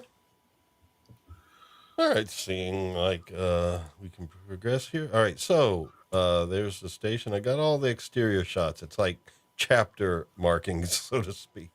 Helps me keep track of where I'm at. And here's the Soul Hunter's vessel, where he keeps the souls. Basically, the first thing he wanted to go get as soon as he got free there. And so we see it there. And then it kind of floats. So that was kind of cool. Yeah. And then these guys are now aware that the Soul Hunter got out. And is this where the other Soul Hunter comes? I don't think just yet, but that's coming up. The Soul Hunter goes to visit this guy, the praying mantis guy, who is one of the crime bosses on the station, and he's the guy that you go to see if you want to get something black market or something that or do something you shouldn't be doing or whatever. And basically the Soul Hunter wants to learn some of the secret places on the station. Where could he go to be left alone and do some devious things? And so I forget the name of the character, but this guy, says, if you got money, I'll help you out. And there we go. So they have a deal, and he's basically learns where he's going to take his next victim, basically. Another exterior shot there. Man, I guess that's the bridge, right? Or the CNC through the window there. I believe so. So anyway, now there's something coming through the jump gate, and it turns out to be another Soul Hunter vessel. Oh, his name is Nagrath, the praying mantis guy. Nagrath. Yeah. Nagrath. So, good name. So they're like, what's going on here? Because they kind of see on the console, this guy's another Soul Hunter, and the guy basically says, there's going to be a death. I came here to see you because there's going to be a death, and there'll be many more if you don't talk to me. But not as a threat. It's conveyed more as a prediction, so Sinclair is inclined to talk to the guy. And yeah. So real quick, the Nagrath character was originally intended to be recurring, and he was on a couple of shows, but they dropped him. I don't think they were happy with the sort of final effects. But that praying mantis suit was later used for the she-mantis character in Buffy the Vampire Slayer in the episode Teacher's Pet. So, and I remember that one. Wow. Well, you heard it first on Earworms. Okay. And now, what's going on here? Yeah. So, other Soul Hunter comes on. Garibaldi's got his reservations about this whole thing. It's like, what does this guy want? I don't trust this, but Sinclair's like, we need the information. It wasn't really a threat. It seemed more like kind of a warning of what's going to happen. And so now we get another Soul Hunter, and yeah, look, yeah, the makeup looks consistent enough, but still just different enough to be individual people.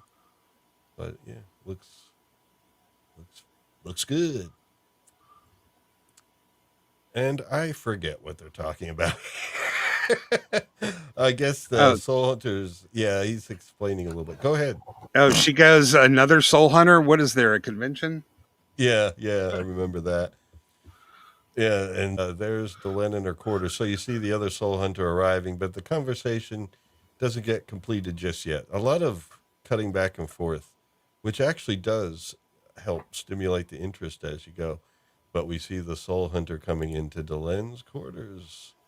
She doesn't see him, though.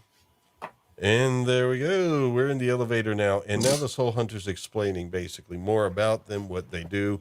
And then this guy has been upset that he wasn't able to get Ducat. He's upset with the Minbari and rejecting them. Now they're used to being rejected, but this guy is really kind of obsessed with this. He really wants to get a Minbari. And so we get the idea here that, yes, he does want to go after Delenn, in fact. And In that previous slide, was Garibaldi checking out his buns? checking out his buttons, His buns. his buns. Oh man, yeah. It looks like he's taking a discreet glance there. Jeez, he must work out.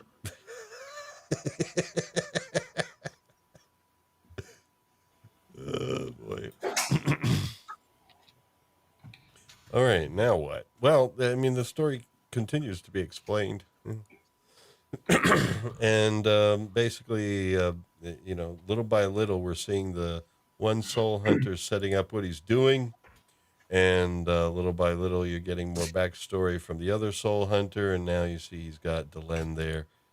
She's laying down, kind of strapped down. He's got a tube thing with a glass thing in it. I guess that's the canister. Well, not canister, but like an orb in which the souls get stored. So that's where he wants to put her soul. And he's trying to bring her to her death in a way that, well, we'll see that later, but in a way that doesn't harm her too much. You know what I mean? Because the soul will be troubled then if it's like what do you call that? An overly stressful or a traumatic death is what he's trying to avoid there. And he's explaining that to her little by little. And we see some of his equipment there, and we are about to get a video clip. I remember it being right about here. Yes. Clip 5. So, because yes, these video clips are better than me narrating.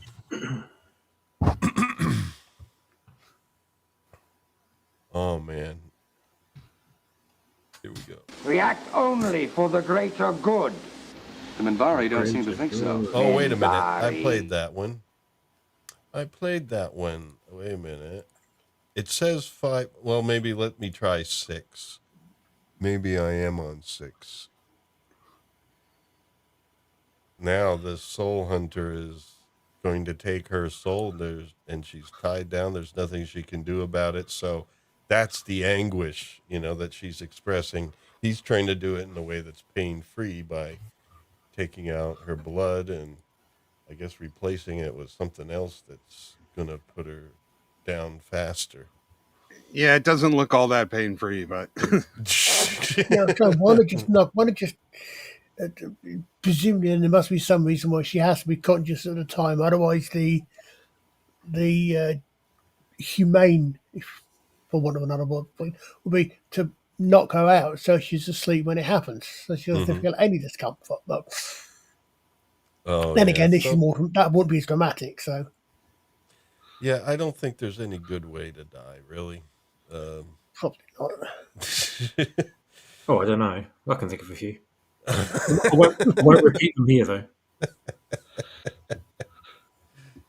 All right. Well, anyway, here we go. Yeah, and it's really just more explanation, but they really want to find this Soul Hunter, and he's explaining that Soul Hunters know when someone's going to die. So Basically, you were getting the idea that, all right, everything so far has happened. And so if they're saying Delen's going to die, that means she's going to die. So you're thinking, if this soul hunter senses death and he senses that death is coming, then, what's going to happen?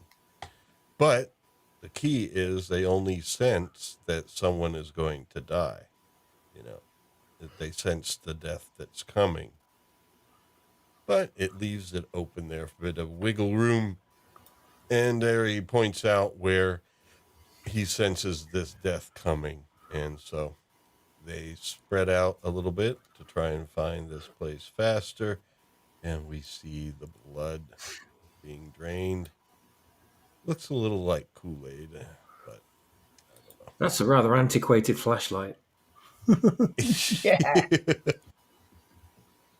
Well, but it's reliable. Mm-hmm. You turn it on, it works. Old And that's faithful. what you want. Yeah, I like the light in the background. It's like, what are we in a mine? Mm-hmm. But they did have, for that time, they had pretty dark sets. Hmm. People were mostly used to like the Next Generation. And I guess, what was it? Deep Space Nine started maybe 1 month before this series. Mm-hmm. And so. Oh, let's not get started on Deep Space Nine Babylon 5. Yeah, I heard from Ista last week that there was a big. Oh, Lord. There was a big East Coast, West Coast rap battle about that. I don't know. I appreciate both, but I do believe that Babylon 5 was better writing. Well, I was going to say there is a reason why Paramount settled with JMS out of court. Yeah, well, the pilot of Babylon 5 came out a year before Deep Space That's Nine's true. pilot. So, but it's so yeah, the pilot was August of '92. Deep Space Nine premiered January of '93. Mm. But Okay. I think the big what do you call it? The big hubbubaloo was that JMS pitched his show to Paramount. Mm-hmm.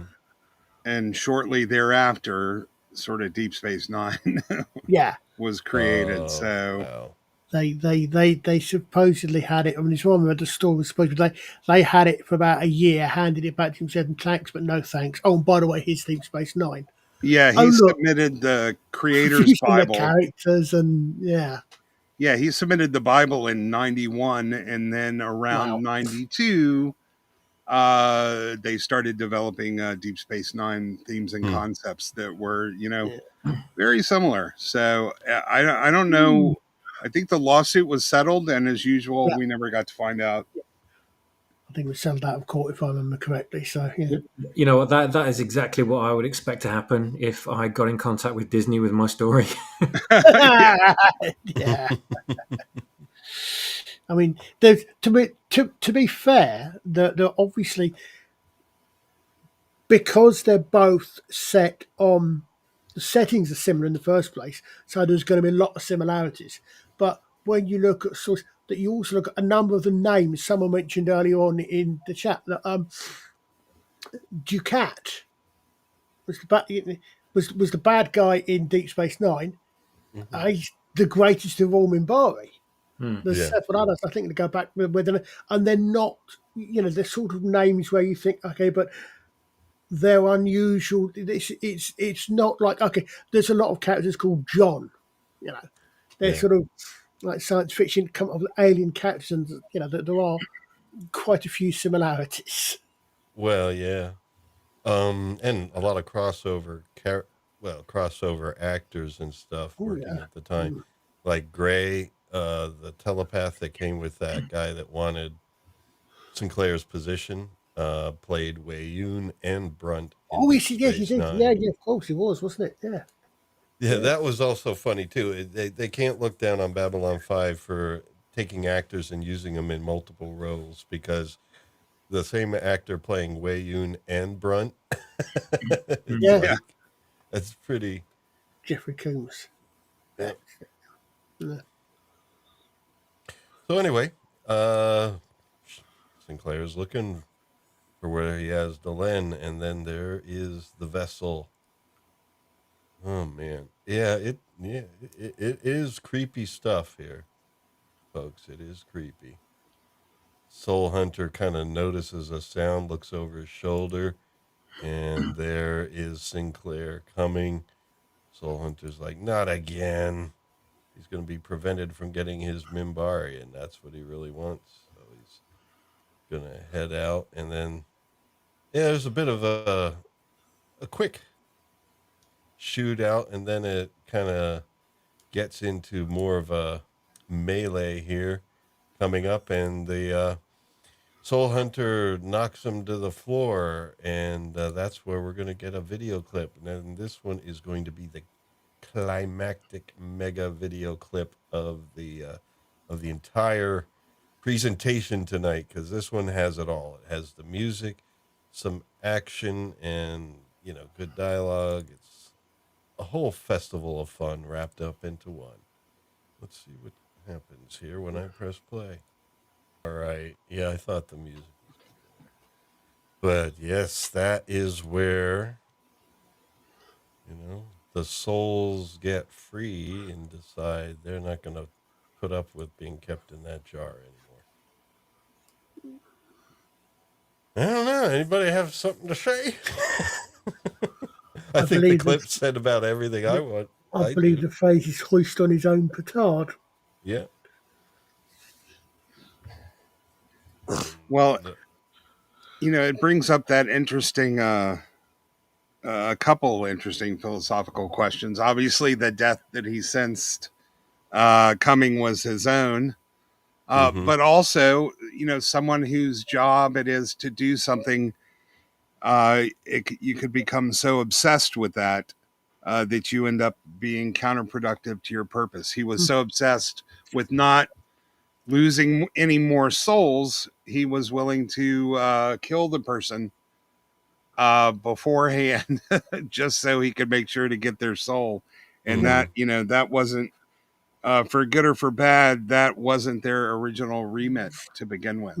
Oh yeah, because the whole idea is they come when by not their own influence or instigation that a life is coming to an end, and they're not supposed to be part of it, at least in their belief system.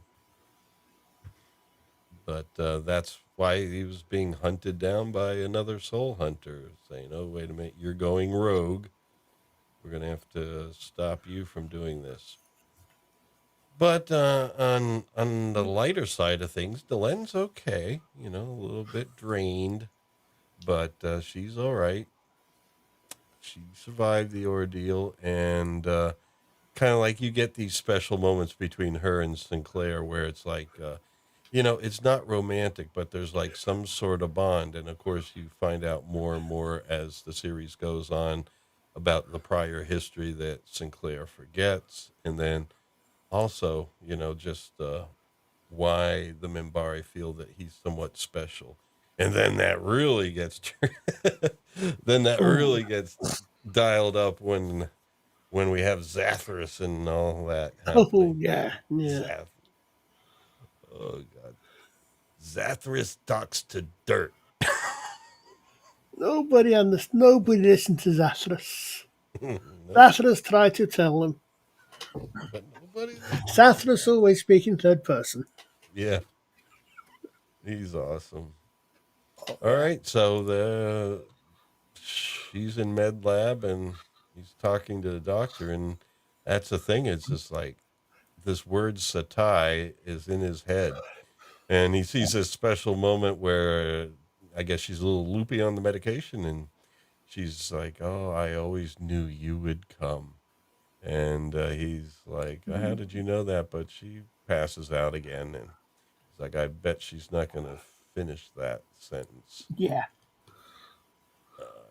Because of that, we already know that the Minbari don't always tell you the whole truth. But he decides to do his own research. And he's asking the computer about the meaning of the word Satai. And now he knows that she's a member of the Grey Council, which is pretty high up. What is she doing here as an ambassador? And this soul hunter's like, yeah, well, all right.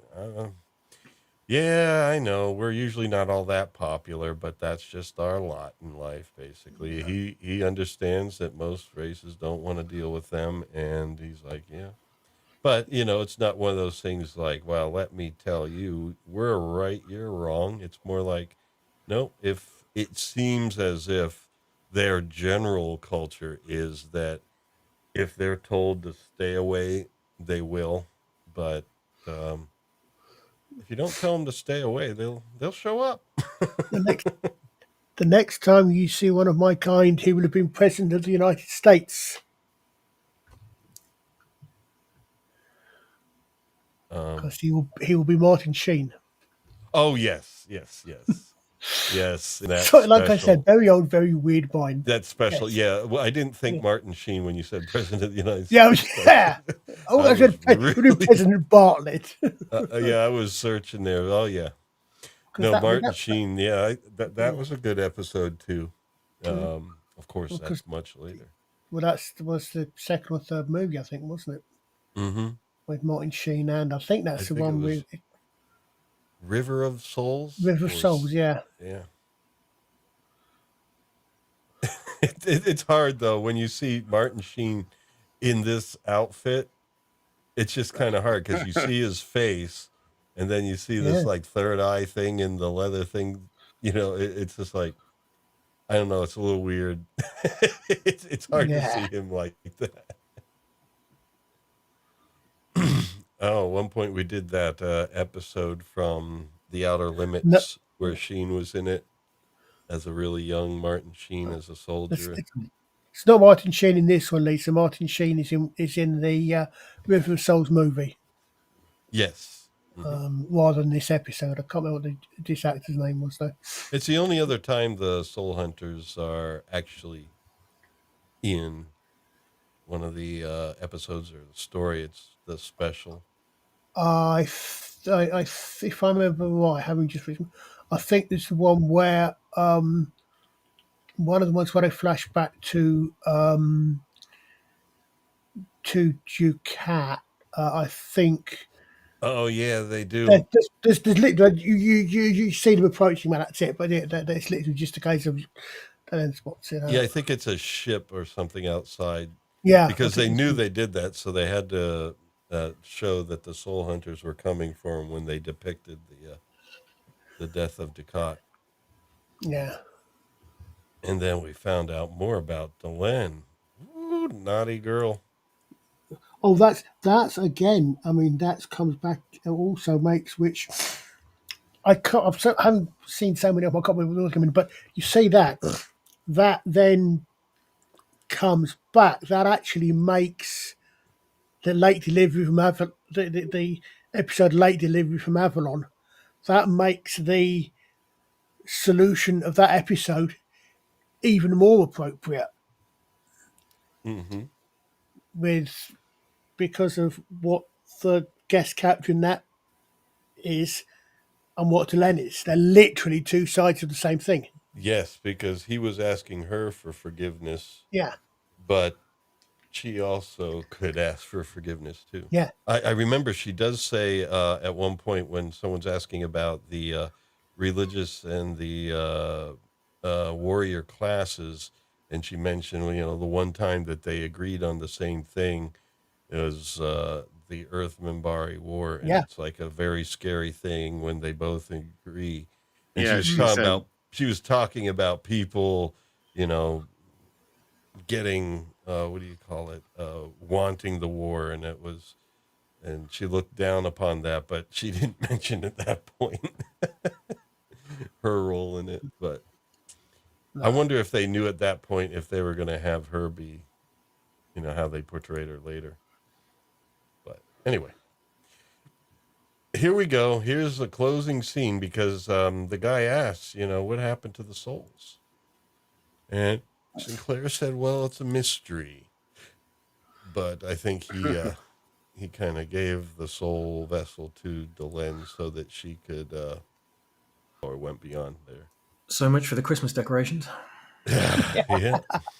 I wonder if she actually released the soul of the hunter that killed her as well. Oh, I wonder if he actually got into the bottle or not. You know, presumably he must have been would have been in that collection. Because it was opened up, but I don't know. You would think that she would. Yeah. So anyway, just for our audience to know, we will be revisiting Babylon 5 in the future. We'll just, you know, do some other things and then come back to it fairly regularly. And of course, when Swappers completes another chapter of Praxium of the Pathfinders, we'll do that. Next week we got Mike Gorley, and I know one thing I do want to do soon is Genesis, The Lamb Lies Down on Broadway, kind of like a deep dive into the lyrics and what Peter Gabriel intended for the meaning of that concept album. Oh wow, that is no that's no lighthearted task there. Holy moly! Sorry, I'm a British sci-fi, and I thought you were going to say you want to do Genesis of the Daleks. Oh well, no. I mean, one of these days we got Yes, to do some Doctor Who definitely be there for Genesis that. of the Daleks. Yes, where Oh, where Tom was there and he had a chance to make sure they never happened. yeah. Well, yeah, that might be a good one. Yeah. Have I the right? Have I incredibly well written and powerful speech? Maybe it'll take me a little longer to to get The Lamb Lies Down on Broadway, but that is something I do want to do. But yeah, Genesis of the Daleks would be definitely a good one. So I'll keep you guys informed about what upcoming episodes are going to be, and you now that I have your contact, and you guys tell me if you want to come on. Yeah. So, I literally grew up. I mean, I think the first Doctor I remember was John Pertwee, mm-hmm. but Tom was my Doctor, and specifically Tom and Liz, God rest her. Mm-hmm. Um, I don't know. I'm kind of torn between, well, I liked both Romanas, mhm. but I'm also torn. Leela was kind of fun. Oh yeah, mm. Can have that these days. Oh man! And the episode where she left, and then he pulls out K9. Well, another K9 box. Yeah. That was like a cool ending. It's like, no, Doctor. Well, something to think about it. Sarah Jane is the only character who's come back twice. Hmm. In fact, more precisely, she's had her own. She's had her own two spin-offs. Mm-hmm. Yeah, I got in with that. Flav. I'll second. I'll definitely second that one. That will be my favorite New Who. What? Which one? I missed it. Matt. Tom was saying. Tom was his Doctor. Sorry, Flav. Tom Baker and Matt Smith are my favorites. And special mention for John Hurt. Oh yeah. He's the Doctor, but since it was just so short, I mean, he was great in that episode. Yeah, and as a history buff in general, classical historian, medieval historian, and Doctor Who fan, who watched certain classic BBCs, why the hell did the BBC never have the War Doctor and the War Master together?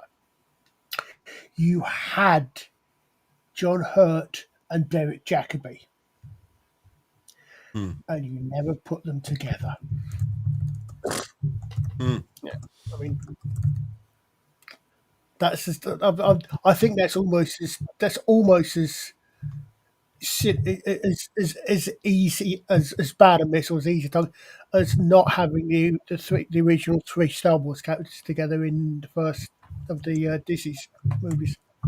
Not a series, obviously, because Disney's got Star Wars has a much wider reach, but I think that would be such an opportunity. All right, I am going to make a poll. Next week, we're doing the album release party for our good friend Mike, and I don't know. I think It's going to be creative though, because I do want to turn it into somewhat of a party, not just checking out his music, but doing some special things. And we're going to try to be creative about what we can do there to make it an event. So I am going to do a poll for the episode the week following that. Now, let's see. There's 30 days in September, right? So that means the next Sunday is the 5th of October, and then there's the 12th of October. So I think this would be the 12th of October then that we're talking about. I always forget. Yeah, but I think September has 30 days, not 31. 30 days are September, April, June, and November. Okay. There we go. April, June. The Lamb Lies Down on Broadway is one option. Yeah, I need to point out that I am both philosophically and practically opposed to castration, and therefore that album has always given me the creeps. And I definitely am not down with that. Although it's probably really popular these days. But the fact that I did not know that about the album.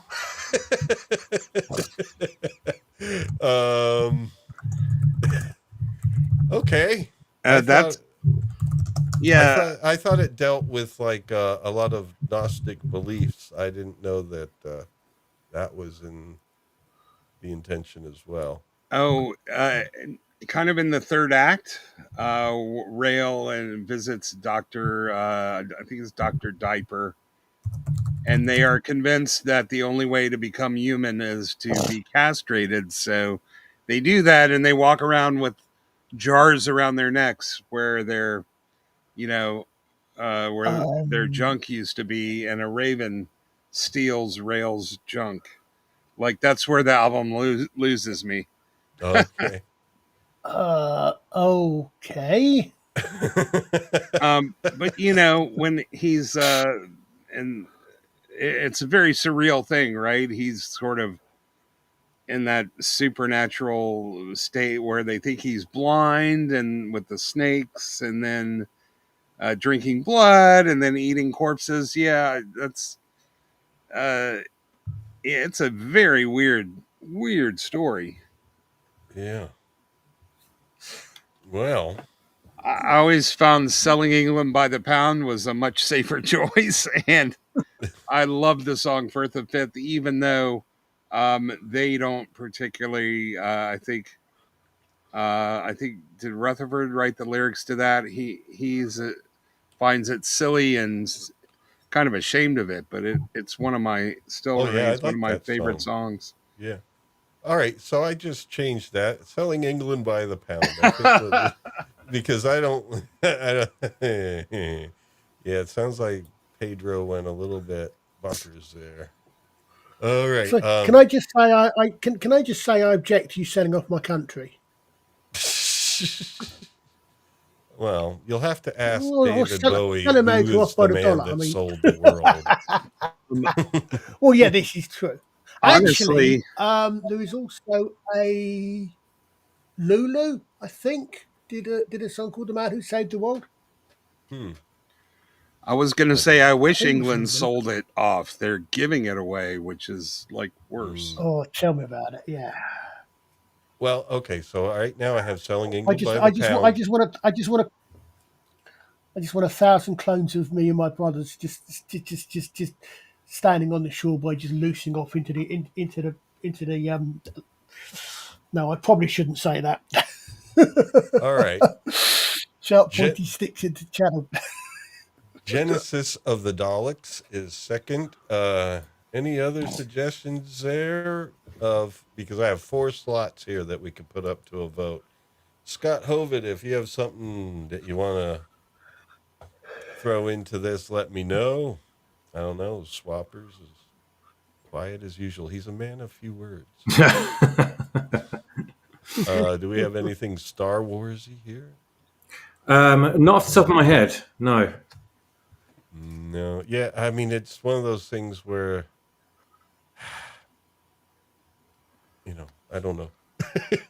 It's like I'd like to ease into this, if I do Star Wars. Plus, it's just like it's been done so much. All the Mhm. different ones been done so much that it's almost like give it a break a little bit. You know. All right, Liza, you could come through on our audio. Let me know. Has Scott had anything he wanted to suggest? I think you're. If you check very carefully in your marriage vows, you are required to actually put Star Trek Five in there now. I know Okay. it's covered by your marriage vows. All right. So The Star missus has Trek suggested it, 5. yes, dear. Now, remember, this is in 2 weeks. This is in 2 weeks. But anything that's not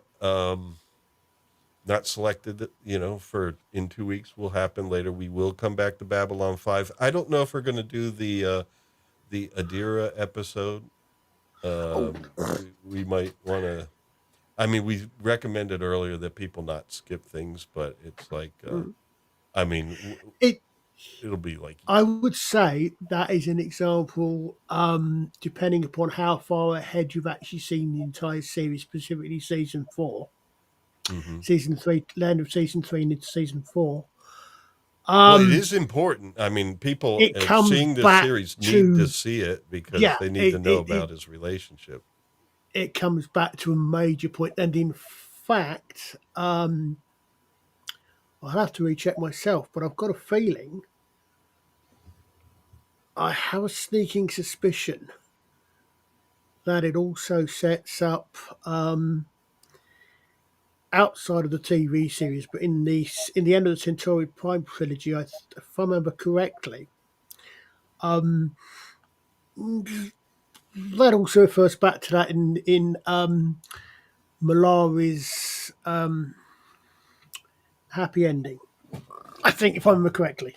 Meaning I'm now going to have to go and skim through the Centauri Prime trilogy again. Oh dear, how sad. Oh yeah. Well, it is important overall. I mean, maybe we could just do two together, combine the two, like Adira, and then the one after that is that alien creation, the genetic purity thing. That That's the one that comes Oh, after that. you mean the one with Ilya Kuryakin? I forget what the name of the thing was called, but Was No, the Kuryakin yeah, is the one that has Marshall Teague in it, where they yeah. bring the alien artifact. Oh yeah, the The alien artifact. That's the one. the But it Iconians who were becomes also interesting. He was that Star Trek alien race. I remember right. Weren't the Iconians the ones in Star Trek who had the moved into a Landru, park or something? they're the brown robe Landru people. Oh, Landru. right. Liza. What should I put in as the fourth thing? We've got Selling England by the Pound, Genesis of the Daleks, Star Trek 5, and then the fourth for our audience to vote on. I'm hearing no Liza voice. Maybe she left her office. Yes. Did Scott say anything? He's our rock, and he comes up with great ideas. Oh, all Yeah. right. So we have a fourth blank here. Anybody just want to put something in that? Something. Mm-hmm. Have you ever covered Space 1999? I have not, Oh, but I'd like to do only like season 1. episodes if we can, or if you want to do a season, that's fine. But then that's really summarized. I don't know. Mm-hmm. But No, I'd take. I don't think you could sum up a season in 2 hours. Probably Yeah. not. Yeah. Same with UFO and the other Jerry Anderson releases at the time. It'd be great to do them all, but of course it's Well, Space 1999, I could do. The others, I'd have to search for. Mm-hmm. So Well, the I'll advantage put of that Space in. 1999, of course, is that he's got one of the most iconic space vessels ever. Mm-hmm. Yeah, and I forget the name of the gentleman, but he worked with that composer. Barry Gray. I think Barry Gray. Yeah, I think Barry. you do Yeah, that one. yeah, and I could touch on him a bit because he had an Ond Martineau, and I did an episode on that way in the past, but it's an excellent early electronic music instrument, the Ond Martineau. All right, the poll's up, folks. So let's do that because we need to let our folks get to bed. I suppose since I suggested it. No, I mean, I have been planning on doing some Doctor Who, but yeah, once again, it's got to be episode by episode. And those episodes were almost like 2 hours long, right? The full episode, not like. Well, yeah. Yeah, they were usually the like stories were some of them. Yeah, they were usually 45-minute broadcasts. Yeah, I know, but they would break one episode into bits. At least here, I mean, I don't know how it was aired in the land of its birth, but on public television here, it was. Like they were. It was on the BBC, so there were no advert breaks, but they were. As I said, that you got. They were all broken down into some 4. Mostly, I think, were 4 to 5 episodes stories. Okay. Yeah, they were long. It was like a movie. Each one was like a movie. That's what I mean. Yeah, I'd have to. I'd have to go against my grain and maybe not summarize the story. Maybe just take highlights or something like that, and whatever information we could find and things. And because I don't think a lot of the people that watch these really need the recap of everything, but the Soul Hunter is sure enough that I was able to kind of do that, and plus it helps me remember what I want to say a little bit better when I have some slides in the story. Otherwise, I have all these things I want to say, and then I just show up, and I'm like,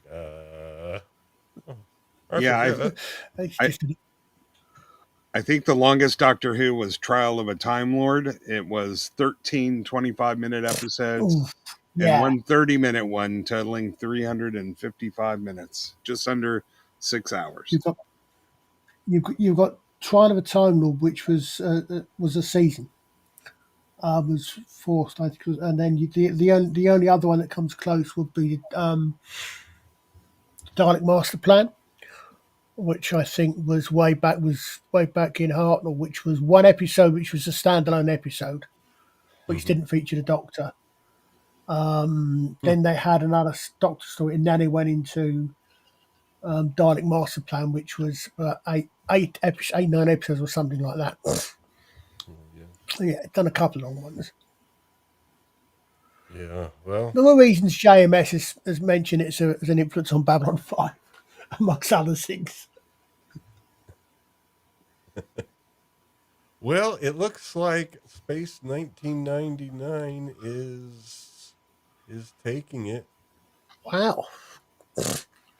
Well, I guess it's because not a lot of people talk about it. No, they don't. But season 1, right? Like not season 2. Well, I'm not going to do a whole season. I'm going to defer to you guys. If you could suggest to me like an episode. Should we do it in order? I don't know. I would suggest you need to start with Breakaway, really, because it sets everything up. But after that, like a lot of TV of the 60s, most of it was made to be shown in almost any order. Okay.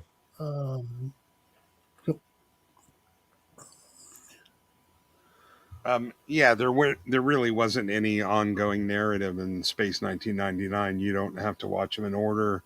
I think the production order was in fact different than the broadcast order.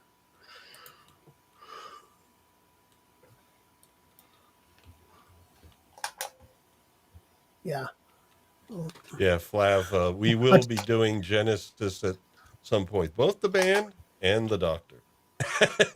He said Genesis should be up there, but okay. Dogs not Terminator Genesis.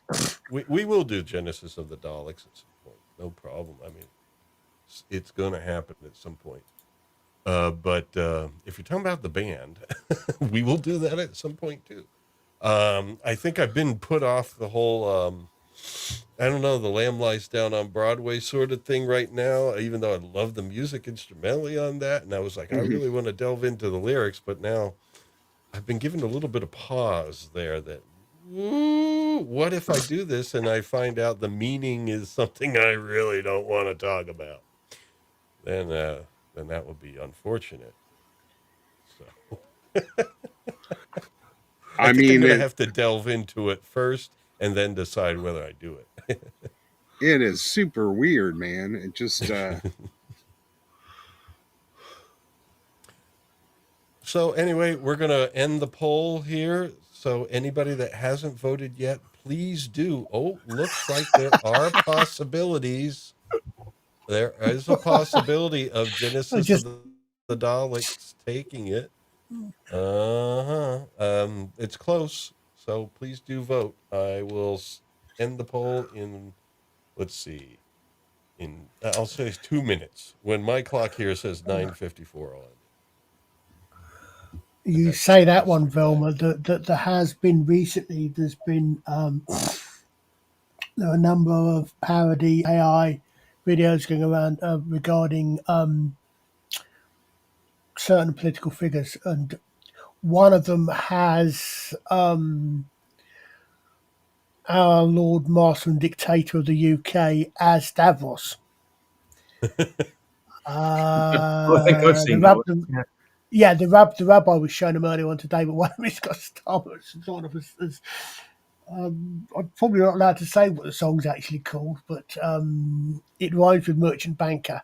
But one of it has got him as Davros, surrounded by Daleks. Yeah. Oh. Oh man, yeah. The original Davros was great. Yeah. The voice and everything. Mm-hmm. Because it, even though there was ring modulation on the voice, it's like you still need to say, the actor still needed to act that out. The ring modulation was just an effect, really. And we can completely ignore RTD's retardedness regarding wheelchairs when it's not even a wheelchair. Yeah, it's like I never thought of it that way. All right, it looks like our 2 minutes are up. Any last minute votes? Do it now or forever hold your peace. I think if you have a sock account and you really want Genesis of the Daleks, do it quick. Not that that's mentioned to any particular swappers, but all right. Otherwise, in 2 weeks, we'll do Space 1999. I guess we'll have to do the first episode, season 1, episode 1, and that pretty much sets it up at least so that we can go further after. But we will quite soon afterwards do Genesis of the Daleks. And also one thing I would like to do at some point while we have some autumn weather still or some winter weather is in this season. My wife and I always find ourselves wanting to rewatch Lord of the Rings again. So we might do... now, it will not be a mega story on it. It will be topics like maybe what we'll talk about is maybe spend some time on like some Shire lore, or then at another time let's talk about the Nazgul and their origins, and or in another episode it'll be something else. It'll be like specific topics, you know. But yeah, it's that time of year. Okay, so it looks like Space 1999 it is, but that's in 2 weeks because next week is Mike Gorley's album release. All right, folks, and you gentlemen, all of you on the panel right now are welcome if you want to do that. You're also welcome for Mike Gorley next week, but I don't know. Since some of you may not know him. If I'm able, I will definitely get on. All right, sounds great. I grew up with Jerry Anderson. Mm-hmm. No, we're really creative with the I forget what the actual term is, but for the marionette Marionation. Yeah, super Marionation. Marionation. Yeah. Well, you've got which is why most people, or a lot of people, seem to have Thunderbirds as their favourite. I actually, much as I like Thunderbirds, I actually prefer Captain Scarlet because Yes. the tech changed and they were actually more. The heads were they were to get the stuff smaller, so the heads were more in common. Were appropriately sized. Mm-hmm. And purely personal opinion, of course, as all these things tend to be. But the only show of all the shows I've seen where they've had remakes and redos, the only one where the remake has been on a par with the original for me personally is Captain Scarlet. That's the Partly one because where Gillian isn't involved. That's one where the Ond Martineau is used for, what were they called? The Mysterions? The Mysterons. Mysterons. I want to call them Mysterions. All right, gentlemen, thank you for joining me. It was a very enjoyable time for me. And in the future, I think it looks good. Hopefully, we'll be doing more Bab 5. We'll be doing Doctor Who. We'll be doing all sorts of things. And folks are welcome to comment, leave your suggestions. When we do these things, it's best to focus either on topics or episodes to keep it within 2 hours or 2.5, So that's just the guiding point there. All right, folks. Anybody want to say anything before we leave? Is there anything coming up for Praxium of the Pathfinders, Swappers? Not yet. No, I'm about halfway through this chapter, so it's going to be a little while yet until that. Yeah, these chapters I think are getting harder and harder because of as you get deeper in the story.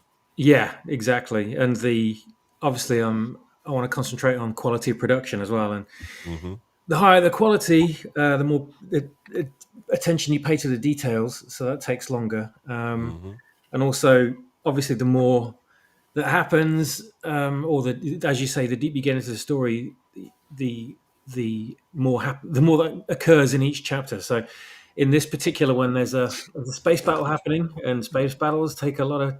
Oh yeah, there's a lot of action, so there's a lot to cover, and I'm very very busy with all the different characters and the ships and all that stuff. So it's going to take a while.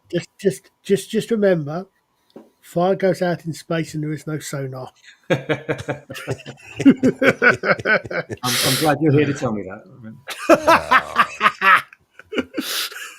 Sorry, I forgot it's the Star Wars universe. Both of those facts are actually